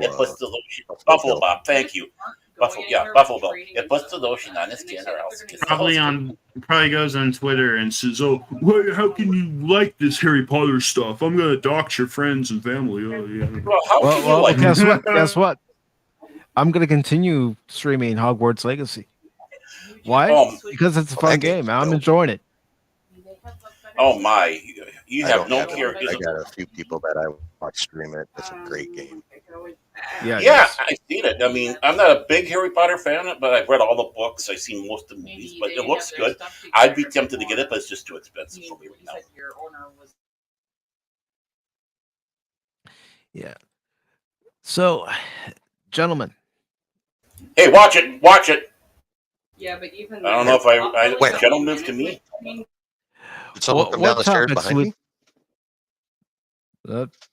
Just thought we'd go ahead and shift the conversation and talk about a topic that might be on your mind, or we can talk about one of the articles I was looking at. And well, I want to address something here. We've lost a hell of a lot of good. Well, I mean, let's face it. They were in some ways. Some of them were sex symbols, like Gina Lola Brigida, Raquel Welch, and Stella Stevens have all passed away within the last week or so. Richard Belzer passed away, comedian, and was on the Law and Orders. And of course we got, and of course this is not political. So don't take this as anything political and keep it respectful on both sides. Word came down that former President Jimmy Carter has been put into hospice. I did see that last night. Yeah, I saw that. So so I just wanted to address some of the sad things that we have out there. And again, it depends on how you view it. You keep that to yourself, because I didn't want to turn political. But it's just sad that we're seeing all these people go, and especially when it comes around to the sex What symbols. you dread. Who are we going to replace? Because these women were all natural, man. Mm-hmm. I mean, Raquel Welch, I've said it before. Oh, She was my first crush. Linda Carter here, but that's beside the point. RJ was all He natural. was the too. second one. Yeah. But yeah, Raquel Welch was, and she wasn't afraid of it either. How many women out there were so, I don't want to be identified as a sex symbol. She didn't mind it. She realized she realized where it came from, and she also, I can't remember who she was working with, but basically saying embrace your fans. So she realized these people are big fans of me because I did 1 million BC and a Fantastic Voyage, where basically I was the sex symbol. Mm-hmm. And so she embraced that. She was wise on that. She didn't go after the fans that were fans because she was good looking. No, because she had class, which is something a lot of Hollywood right now doesn't have. Class.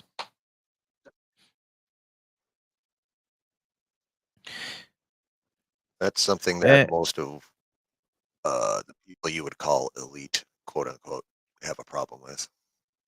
I swear, it's like the mhm. more quote unquote elite you get, obviously there are always exceptions to the rule, but the more classless you get for some reason. I have never Yeah. understood it myself, but I've always been poor, so I've always had to work for things, and having had to work yeah. for things, I think a lot of us can say this because that's what a lot of us do. We work for things. We appreciate it more. Amen. No participation trophies here, man. Ooh, she gonna You scream know, if I pick her up? you go out there No, and you just be careful. nothing to No, like fix I our pick up. self-esteem. Our self-esteem came from the fact that we tried. Mm-hmm. Whether we won or lose, we tried. Yeah. And because we didn't win or get to the place where we wanted to, it only drove us more to try to get there. Or sometimes it did the other. It showed us that no, this is not the right path for you. There's a different path for you that you do and excel at. Take that. Mm-hmm. Honestly. Oh, don't show this other one though. I hope Paul's not around because I don't know if he could handle that one.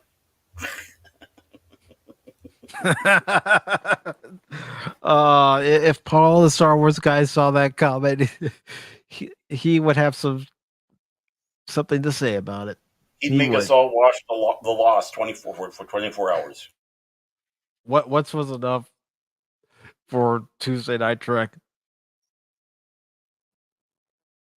Is there anything else Master anybody would Paul like to can talk about? fluff my pillows Navy style any day. So, chilling in the basement to give you a backstory on some of these clips.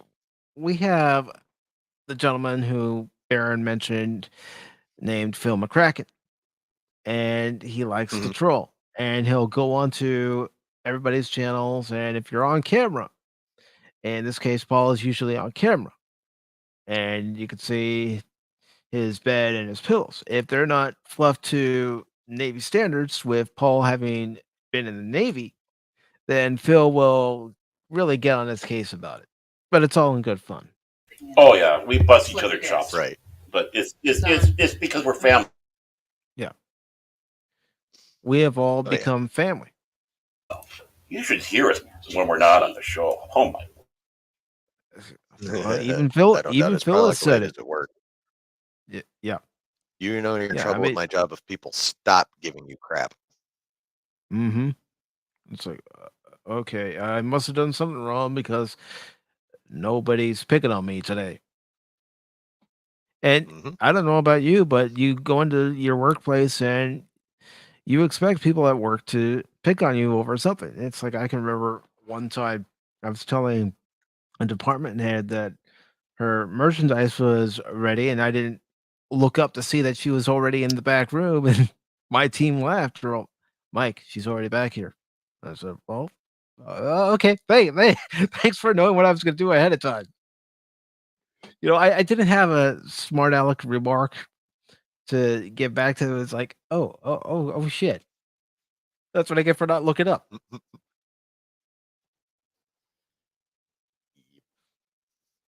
But on this channel, I like to have fun during Pop Talk. I like to keep everything loose, and that's what I I want mean, to if you're not continue to having do. fun, why would you do this anyway? Exactly. You have to have fun to do YouTube. So, just to let you guys know what stories I did have lined up, and we don't have to talk about them. They're just, you know, stories I was looking at. And one of them is from Cosmic Book News. I Am Legend 2 moving forward with Will Smith and Michael B. Jordan. Question is, why do we need an I Am Legend 2 when the first one ended the way it did? And I also have a story that there's going to be an unrated version of Megan released when the movie comes out on digital and Blu ray. Another story I have is Toonami is going to air a One Piece, Dragon Ball Z, and Toroko anime crossover on March 4th. And another story I have Classic Axis and Allies game returns this year. I have another story Dungeons and Dragons Cartoon Classics Wave 2 fills out the team. Yes, Baron, I was specifically looking for something Dungeons and Dragons related just to grind your gears just a little bit. Thank you. Thank you very much. And I also have a story that says Seth MacFarlane will adapt to the Shrouded College for Peacock. And another story I have from CBR says Brian Cranston seemingly debunks Malcolm in the Middle revival claims. Good. We don't need a revival. No, we don't. We don't. No. And I also have Box Office Mojo up with the latest box office numbers. So, would you like to talk about any of those stories, or is there something on your mind that you would like to discuss? Well, for me, we definitely don't need another I Am Legend. That's for sure. Yeah. I really don't care about the Megan release, honestly. I haven't seen the movie, and if people want to watch an unrated version of that, whatever. I don't care. I don't have to. So, I am very interested in the box office numbers, though. As a Okay. Marvel Yeah, me nerd, too. I want to know how Quantumania is doing for sure. All right. Let's go ahead and take a But as look at for it. anime, I'm missing that sticker on my nerd card. I haven't gotten into that yet. I've gotten into some animes and other animes I just can't get into for one reason or another. All right. So, we've got the latest box office numbers for this weekend. And coming in at number one with 104 million was Ant-Man and Wasp Quantumanian. Then we have Avatar that came in at number two with 6.1 million. We also have Magic Mike's Last Dance, which was at 5.4 million. We have Puss in Boots: The Last Wish, and it's still earning money at 5.3 million. And we have Knock at the Cabin with 3.9 million. I So mean, I'm who doesn't gonna, love a cute kitty? yeah, true. Were those just domestic numbers, or was that worldwide? Worldwide right now is 357,300,000 for Probably, Quantumania. probably gonna drop hard like a rock next week. Yeah. Yeah. A lot of the reviews that have been coming out Yeah, for that's not good. it They need haven't at least been, 4 or 5 to get where they need to be. yeah. Such optimism. And let's see. Avatar at this point has made $2 billion. And of course, its strongest market is overseas, just like with the first one. Yeah. Well, it needed to make that much just to make money. That thing was expensive. And let's see. Magic Mike's Last Dance. There's an audience for everything. It has made 18 million here, 19 million international for a worldwide total of 38,490,454. So, and let's see. Wow. Puss in Boots: The Last Wish. It has made 167 million here domestically, and it's made 255 million internationally for a total of $423,358,100. Not bad. Not bad. That's pretty decent And for an animated feature. yeah, who knows? You may even see another Shrek sequel. You never know. And Knock at the Cabin has made 30 million domestically, 16 million internationally for a total of $47,879,270. I hope that puppy didn't cost more than like 10 or 12 million to make, or they're screwed. Mm-hmm. And I'm gonna look something up real quick. Okay. Just gonna look and see when Cocaine Bear. Oh yeah, that isn't that 24th. Wasn't this 24th? That's next Friday, or this upcoming Friday. Yeah. I'm pretty sure. Wasn't sure if it was this Friday or if it was, the following week. Yeah, it's gonna be the 24th, so that's gonna be this Friday. Yeah, it's going to be interesting to see how that one does, because I mean, Yeah. just the title screams B movie. Yeah, but you know what, Or Bear. movie on the Sci-Fi Network like Sharknado. Mm-hmm. But Baron Although and that I got a were. cult following quickly. Yeah, it did. And Baron and I were talking about Cocaine Bear and saying that just looks like one of those movies where you just sit back, relax, and just forget about everything for an hour and 40 minutes or so. Oh, for sure. All right, so let's see. I'm gonna go My ahead. daughter is explaining to my wife Cocaine Bear and everything about it.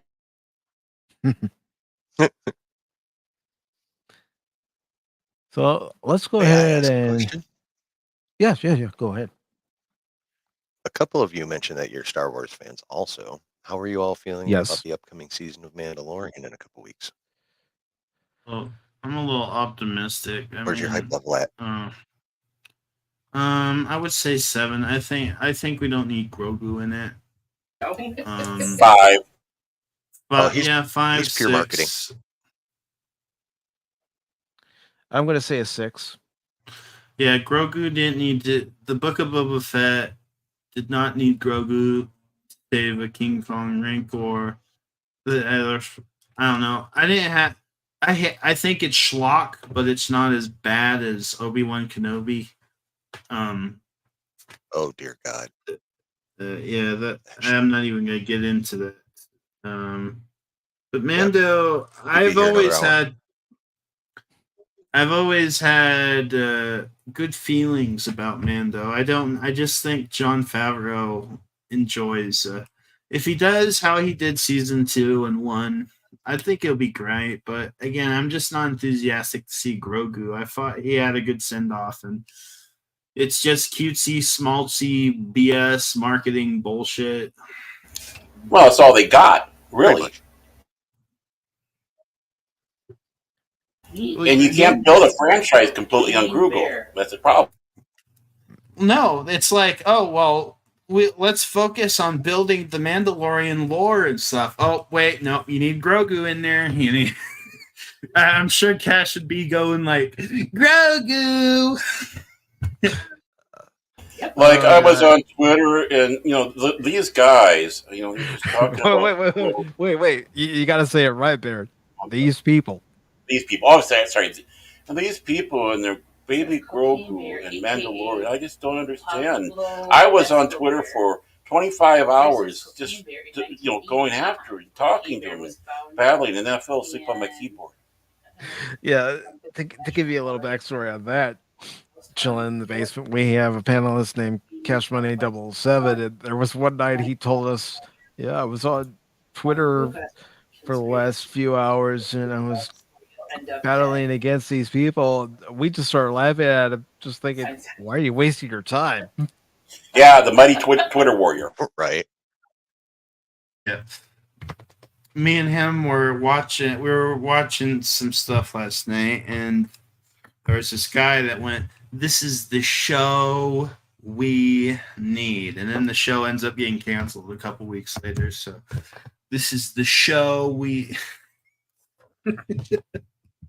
Oh, you know how much I heard that about Andor? Jesus Christ. Oh, that's a show we need. That's a pretty good show. But it's the show people don't want, apparently. Andor's great sci-fi. Andor's great sci-fi. It's just weak-ass Star Wars. I can't really speak of Andor Like if because they I named haven't it watched anything else, I haven't. Well, at least for me, the show wouldn't change at all if you took the Star Wars label off of it. Have you read any of the EU They just novels? named it something else. Have you read any of the Few. EU novels? I've got most of the Legends novels I have are pre A New Hope. A lot of those.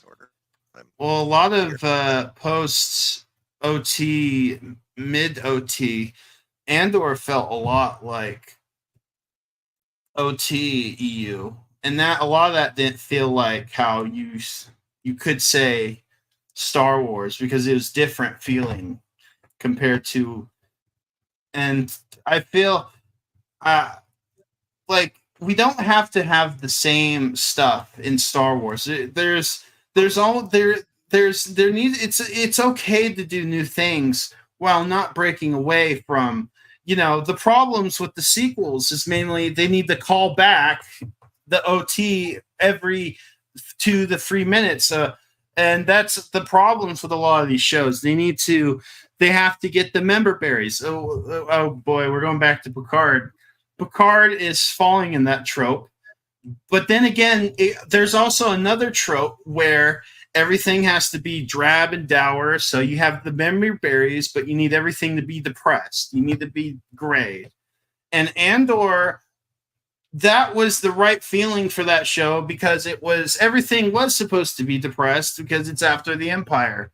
And the sparks of hope, there's sadness amongst it. And the one, I think the reason why a lot of people don't give Andor a chance is because they want spectacle over story. They want lightsabers, rifles, they want big battles, they want TIE fighters, they want the very stuff that's kind of hurting the Star Wars brand, because Disney is churning out brand IP over and over and over again that it is bad. Obi-Wan Kenobi felt like a Shyamalan production, for God's sakes, but people want to give it a pass because Ewan McGregor's good in it. Is he? He's just acting. That was just horribly written.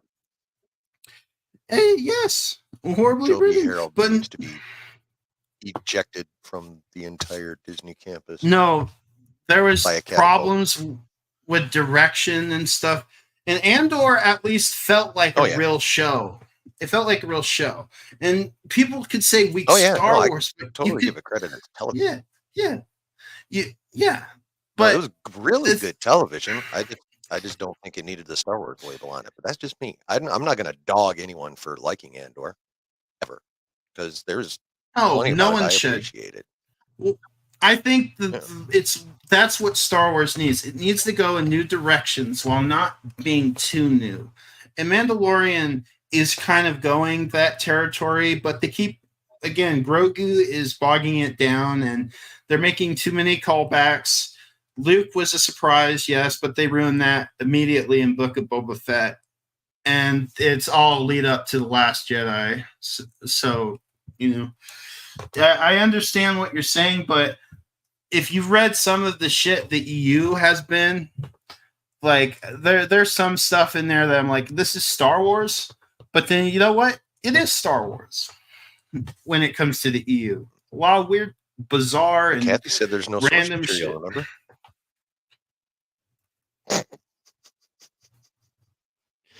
She actually said that She in did. an interview. We don't Yeah. have source material. Yeah, she did. It's like, woman, you know how many hundreds of books are out there that you can adapt? Like now? Why not? Why not have a storyline where Luke's trying to fight Abeloth, the dark Sith witch? Like, there's so many ideas, but they don't want to. They don't want to follow it. How about just, not nerfing Luke for starters? True. I mean, look what And they're Ryan Johnson. doing on Star Wars Wikipedia. Well, And they're how- doing to Luke what Paramount's doing to Captain Kirk. They don't like the character. Let's destroy the character. I mean, when you have an official Paramount release going out there saying the infamous Captain Kirk, you never put infamous on a hero. Infamy is a bad thing. You don't want to be known as the infamous something. He's the famous Captain Kirk, legendary Captain Kirk. Well, Paramount and Disney, all these people, all they want to do is destroy what we had before. Every time you turn around is, well, Ahsoka is more powerful than Luke. Oh, Rey is going to be more powerful than Luke. All these people are going to be more powerful than Luke. Everything they're trying to do is turn around and destroy the character Luke Skywalker. Of course, now with the, we're going to turn him gay now. And Mark Hamill's absolutely behind it, by the way. But it's the same of course as, he is. He still wants work. yeah. I still And- think that's Wikipedia, but Wikipedia should be renamed to Wokepedia because they love Yeah. to peddle this shit. Well, yeah, they do. And if you say anything, asking questions, they ban you. They don't even want to have a discourse at all on this. It's like, why are you doing this? It's not necessary, especially with the Legends scare. You do it with your Disney garbage. Go ahead, do it with the Disney garbage, but leave the EU alone. They don't need it. We don't need it. Again, this is fantasy, just like Black Dragon was saying. Fantasy. We need it. Quit bringing in this crap. Do you want a plethora of sweaters? No. But no, it's the constant thing. Let's destroy these characters, our heroes. All the sequel trilogy, quote unquote, sequel trilogy was let's destroy all the old trilogy people and treat them like bitches. They're doing the same thing with Star Trek with the original cast, the original crew, except for Sulu. He's cool. He's cool now because he does all those tweets out there. He doesn't like Shatner. Well, that's Takei's problem. Yeah, he's got a lot of problems.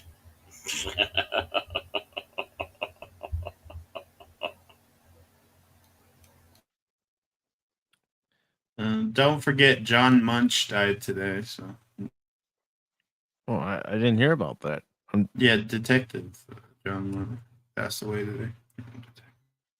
Oh yeah, and another one too. Belzer and the guy who did the music, where the combat music for the original series, he passed away too. Da da da da da da da da da. Probably one of the most famous music. Mm-hmm. Yeah, probably the most iconic one, Yeah. compared even more so than the da da da da. I mean, they should have put that in Next Generation somewhere. Yeah, I love that fight music. It's So he classic. just passed. That sucks. Yeah. It is. I'm gonna lose mean, if John Williams passes. Oh gosh. I don't like you can whatever IP you're a fan of. For me, John Williams is the greatest movie scorer ever. Mm-hmm. Period. For me. Oh yeah. I mean, you think about not just Star Wars, but all the movies he's written music for. It's all iconic. Oh yeah. Even TV shows, lots of space. Mm-hmm. Superman, Yeah. Christopher Reeve. Superman the movie. Yeah, he's a very impressive one. I mean, Goldsmith is a good second, I'd say, because of all the ones he did, and of course, The wonderful theme they did for Star Trek: The Motion Picture, which was of course used for Next Generation, and other ones for the Star Trek movies. The First Contact theme, uh, and such like that. I mean, he did a lot of great work too. I'd put him as a very close second to John Williams, and I'm a particular fan of Horner. I mean, really, I mean, he had he had a way to give you that nautical feel for Star Trek too. Alan Nautical feel. Silvestri, Alex North. I like Elfman. Elfman's fun for the kooky music. Oh yeah, he great job for Batman. He did a great job with Batman. Elfman was good back in the 80s and 90s. I think his work is samey nowadays. Well, yeah, when he was part of Oingo Boingo, and then when he struck on his. Yeah, if he's heard his scores recently, they're bland. It's the I don't feel that like Alan Silvestri and a lot of scores nowadays are bland. I mean, John Williams is still the same as he is, and Alan Silvestri is also. If you've seen the Avengers films, but I don't know, a lot of. I don't know. I miss Horner and. I love the Avengers theme. No.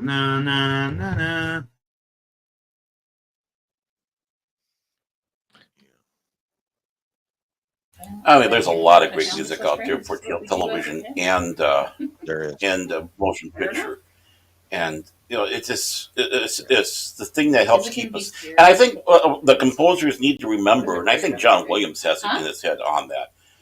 Think of it as making modern classical music to go along with a movie.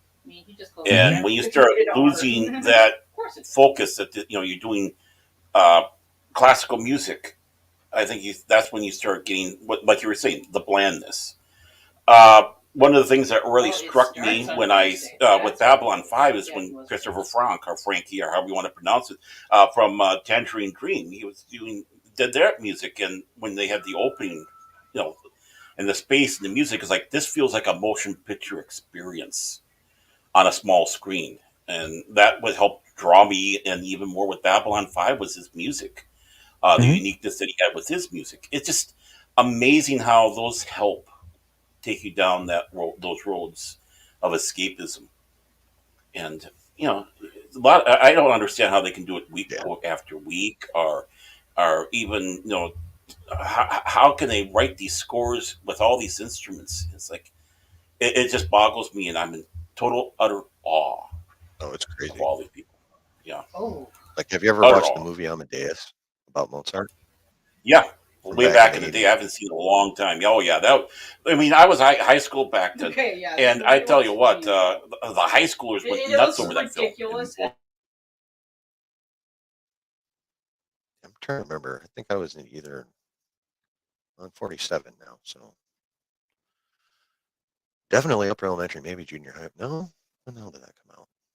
I don't even remember when it came out anymore. Was it mid-late 80s? I'd say about 85, 86, somewhere around there. Google. 84. All right, so I was 9. I was 6 in 84. Yeah, it's a good movie. Crit was just a gleam in his father's eye in 84. Baroni. Crit was still brewing. I was brewing. Yeah, he was brewing, but I think they should have kept it the fermented a little bit longer. Orcas come out early.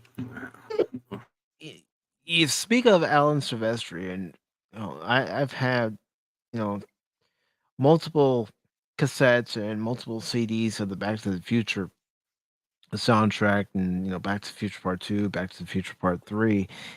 And the reason why is because I wore them out from listening to them so much, because it's an enjoyable score. When you hear the different pieces of the music, you know exactly what scene it came from. And you can say the lines, at least for some people, verbatim.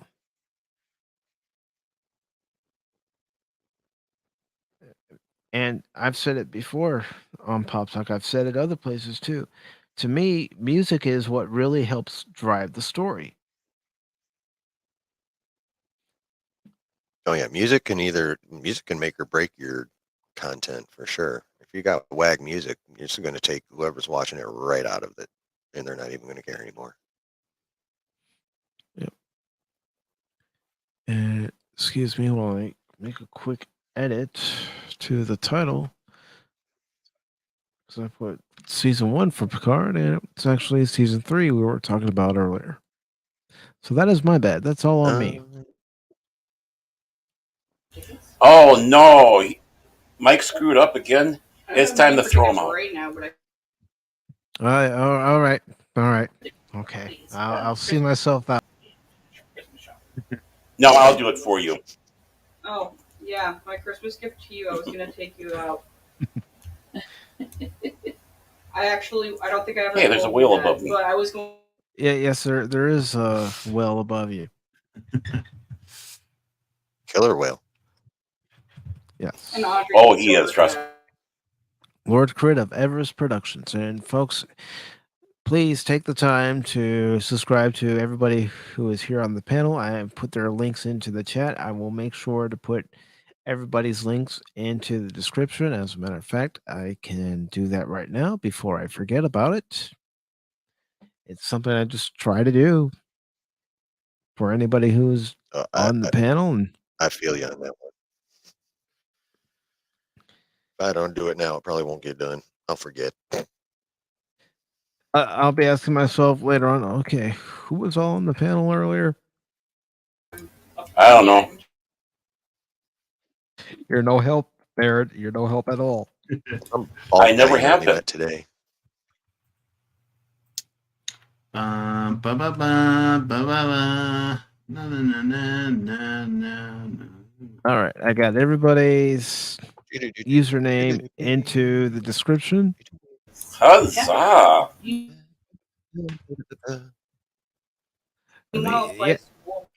Yeah, when you hear Jerry Goldsmith's Star Trek: The Motion Picture theme, it's a beautiful theme, especially when Kirk and Scotty are going over to the Enterprise. Yeah, some people say it takes a little too long to get over to the Enterprise, but they're building it up.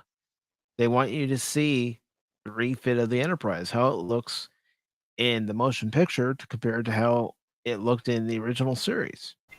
It was the one slow scene in the movie I forgave completely because I said it before. When you see that the Enterprise refit, that's like seeing your old high school sweetheart again. And my God, she's even better looking. I mean, and it gave us fans. It was eye candy for the fans to get all this detailed look at the Enterprise, which we never had in the original series.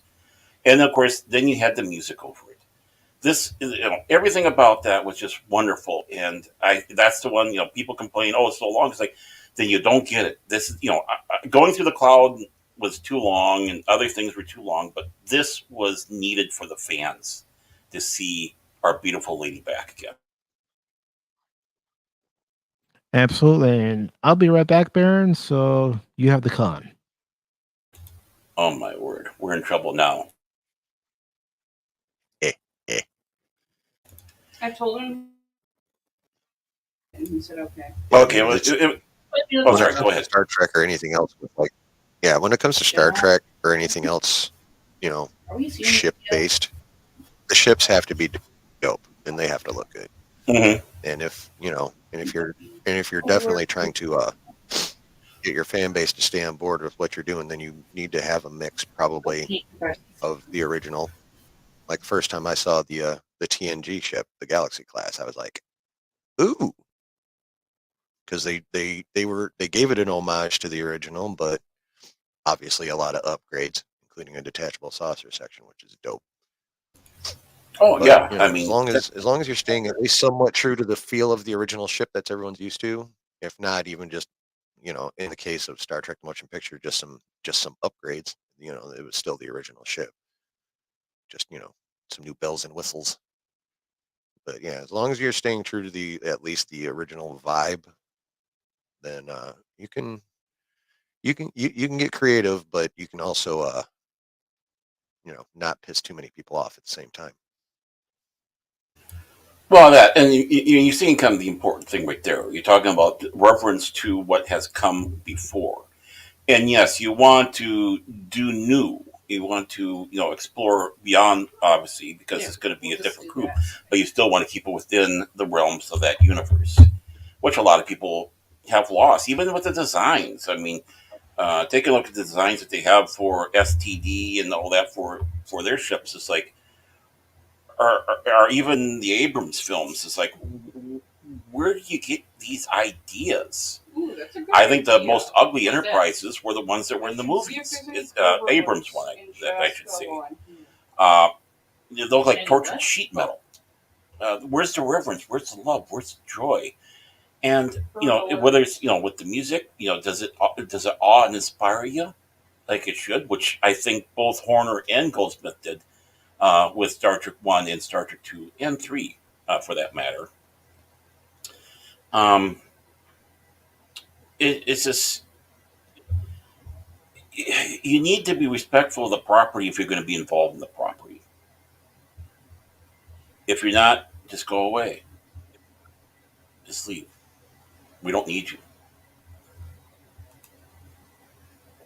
And yeah, I mean, look at all those ships in STO. There's a lot of ugly ships in STO. I don't know what they're smoking, but give me some. And the USS Anachronism, exactly. I mean, those ships that they have in STD look like they're out of future Trek, not something that's supposed to be in the 23rd century. There's no love or care to keep things have a symmetry to it. I suppose that's the important word, symmetry. And right now, my daughter and my wife are in the background making sure we have tickets for Cocaine Bear on Thursday. Hi, guys. Yeah. So excellent. Hello. I'm seeing Cocaine Bear, man. I'm seeing Cocaine Bear. Yeah, and I guess my my lovely daughter is going to be dragging her fiance along with too. Like, he doesn't have a choice. Yay! Well, I'm definitely gonna go see it. I just don't know if I'm gonna go Friday or if I'm gonna go sometime Saturday.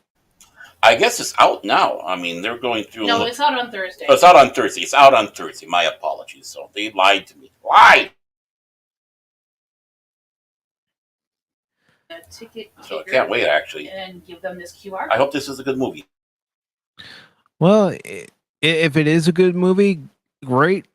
If it's not a good movie, you can always riff it. Oh, most definitely, most definitely. I'm sure we'll be talking about it on, guess what, Pop Talk. Yeah, that's one of the reasons why I want to go see it, is so I can talk about it and let folks know, should they go see it or should they skip it. It's the same thing I did when I saw Megan. But you know what? Let me check it out for myself. This way I can make an opinion and I'm not speaking out of my ass. Oh, I speak out of my ass all the time, so that's my thing. Okay, that's a. Because we have to keep this up. How many assholes we got on this ship anyhow? Yo! I knew it. I'm surrounded by assholes. I just love that there's one guy still sitting, though. If you never noticed, there's one guy sitting, so there's one person who's not an asshole. And Shay has this question for you, Baron. Will you be enjoying Coca-Cola while watching Cocaine Bear? Drinking rum and Coca-Cola. I don't know. It depends what they have in the theater. Waiting for John Wick 4. I haven't seen any of the John Wick films, so We're gonna have to do a watch party, Mike. Yeah, we do. Yeah, Mike, you put yourself in a corner now.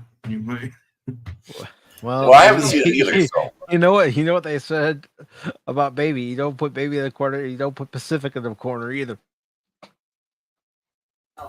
You're in the corner, man.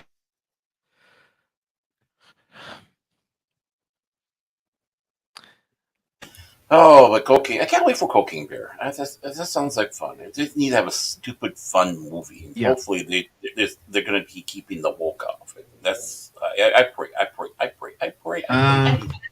have to go here soon, but thank you for having me on. Oh, not a Okay. problem, Crit. I'm glad you were able to come on. Yeah, thanks for being Of here, course. Orca Boy. Solely about the cocaine Of course. and the rampage. What's of course what? Oh, you're okay. Of course. I thought you. And yeah. before you go, Crit, is there anything you'd like to promote? Nothing going on right now. I'm still working on stuff. Hopefully something will come soon. Wait. We got a movie review this week. We decided to skip a week. We're doing Dragon Slayer. Great movie. And then we might do another because me and Cash watched Legend the other night. And I said if we did a review of that, we would rewatch the director's cut because we watched the theatrical, and the director's cut's very different from the theatrical. But Talking yeah, that one from the 80s with like super young Tom Cruise. yes, Tim Curry. Yeah, we watched the one with the 80s score, the theatrical. It's a short movie, but it's a good down memory lane. Cash had never seen it, so I figured out. It's been a long time since I've seen that movie. Same here. I'll have to I have not restream watched it. it this century. I can tell you that. Oh yeah, I second that. I haven't seen it this century either. Yeah, well, I think that might be. Oh wait.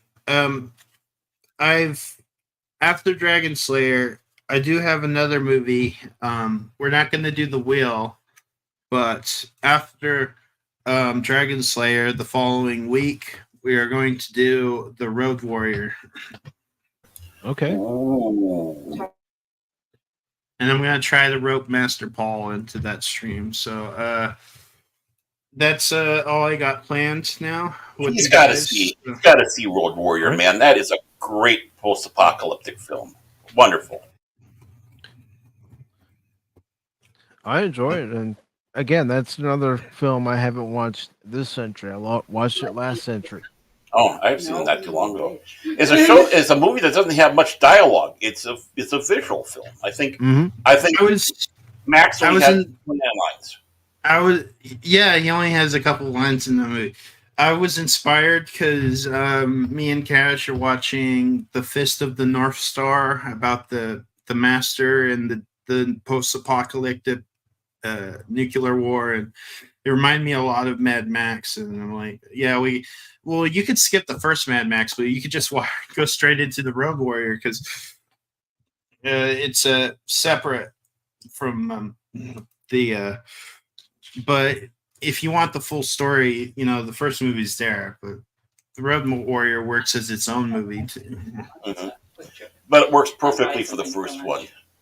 Yes, it works. It is a good intro into what Mad Max is. But yeah, that's what I got planned. So again, thank you for having me on. Not a problem, Crit. As a matter of fact, I think now's a good time to end this edition of PACIFIC414 Pop Talk. Oh, really? Chilling in the basement. Is there anything you'd like to promote? I'd probably just go off Just the myself. control. That's all right. If you go visit my channel, depending on how much I work is how often I get actual video up. But I stream live every Saturday night at 9 Eastern, talking about the nerdy news of the week and stuff I've seen. And is that the one daycare Audrey used to work at? A few may have all heard about prior to, but I like to rehash it just to get it all in everyone's brain over the weekend. Doesn't she work We've at got my own Discord server and a Twitter. The links to both of those are in on my channel. So okay, stop on by. I do. Well, I appreciate you coming on. I really do. It's nice to get a new I appreciate you panelist on allowing it. the show, and Oh yeah, love it. Grandpa drive me nuts. I get tired of hearing crit how stuff all the time. specific they You need to get get some certain fresh. things. you get tired of hearing my point of view all the time. Come on, Barrett. That too. Never once Remember, I'm always right. Mm. Yeah, no, Rule number one. I appreciate when anyone gives me time on their channel. So thank you.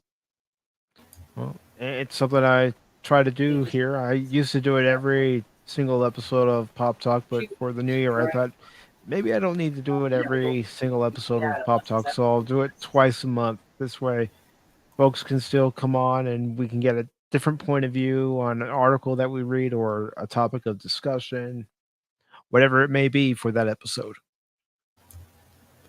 Exactly. And Baron, is there anything you'd like to promote? Well, I mean, tonight at 5 o'clock Central Standard Time will be the Kings, the primetime Kings of live stream with the Tower of Power himself, 24/7 Fusion Media, the ever mysterious Vigilante Williamson, cruising in his hot rod and taking a break from the Hollywood Nights will be New Bomb Turk and myself. So who knows what we'll be talking about tonight. We never plan a show, and if we do, it goes off the rail right away. And I'll be missing this week's Pop Talk. It's Ash Wednesday, so I won't be on this week. So everyone will be blissfully relieved not to have me around. Being a pain in the ass. Other than that, not much. What do you mean I'm going to be relieved? Dude, Well, I'm sure don't ever sell yourself that short. Yeah. Well, you'll have crit, I'm sure. You'll probably have Cash and Phil and the usual band of goofballs. And I posted the link to tonight's Primetime Kings on 24 Fusion Media's channel. And as far as tonight is concerned, here on PACIFIC414, I will be doing a live review of the 6th episode of The Last of Us.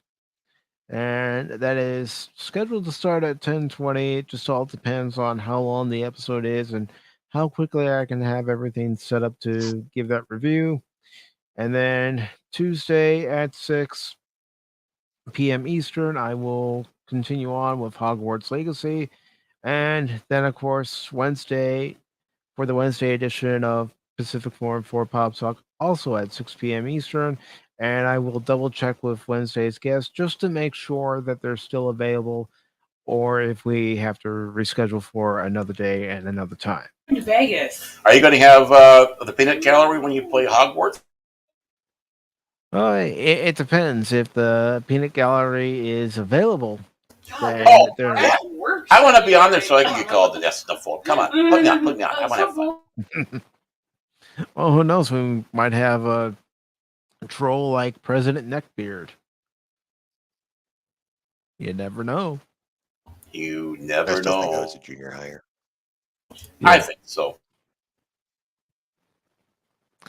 And before I leave, this is just something I try to do on Pop Talk for each and every episode. I want to thank everybody who was here.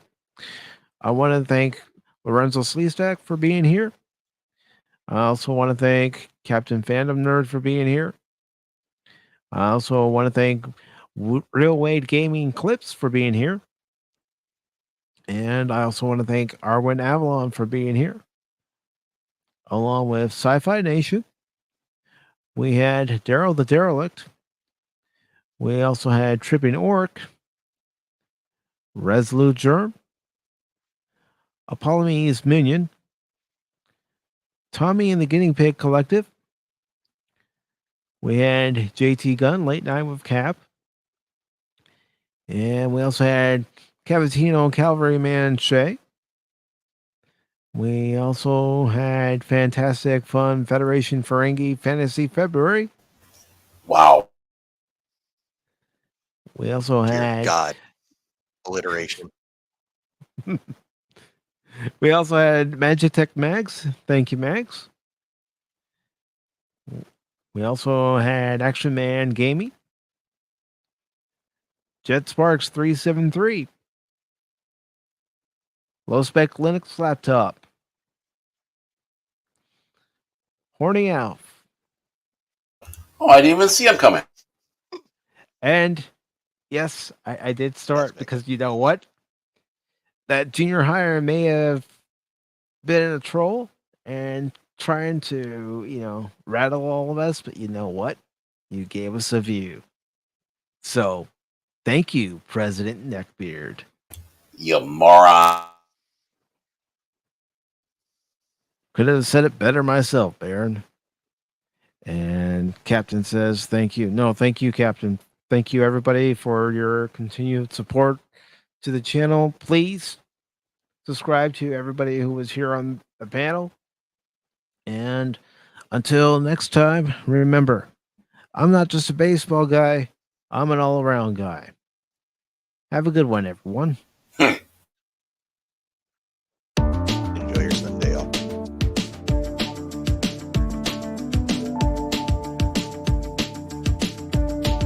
No coupons for you, pal. No coupons for you, pal. No.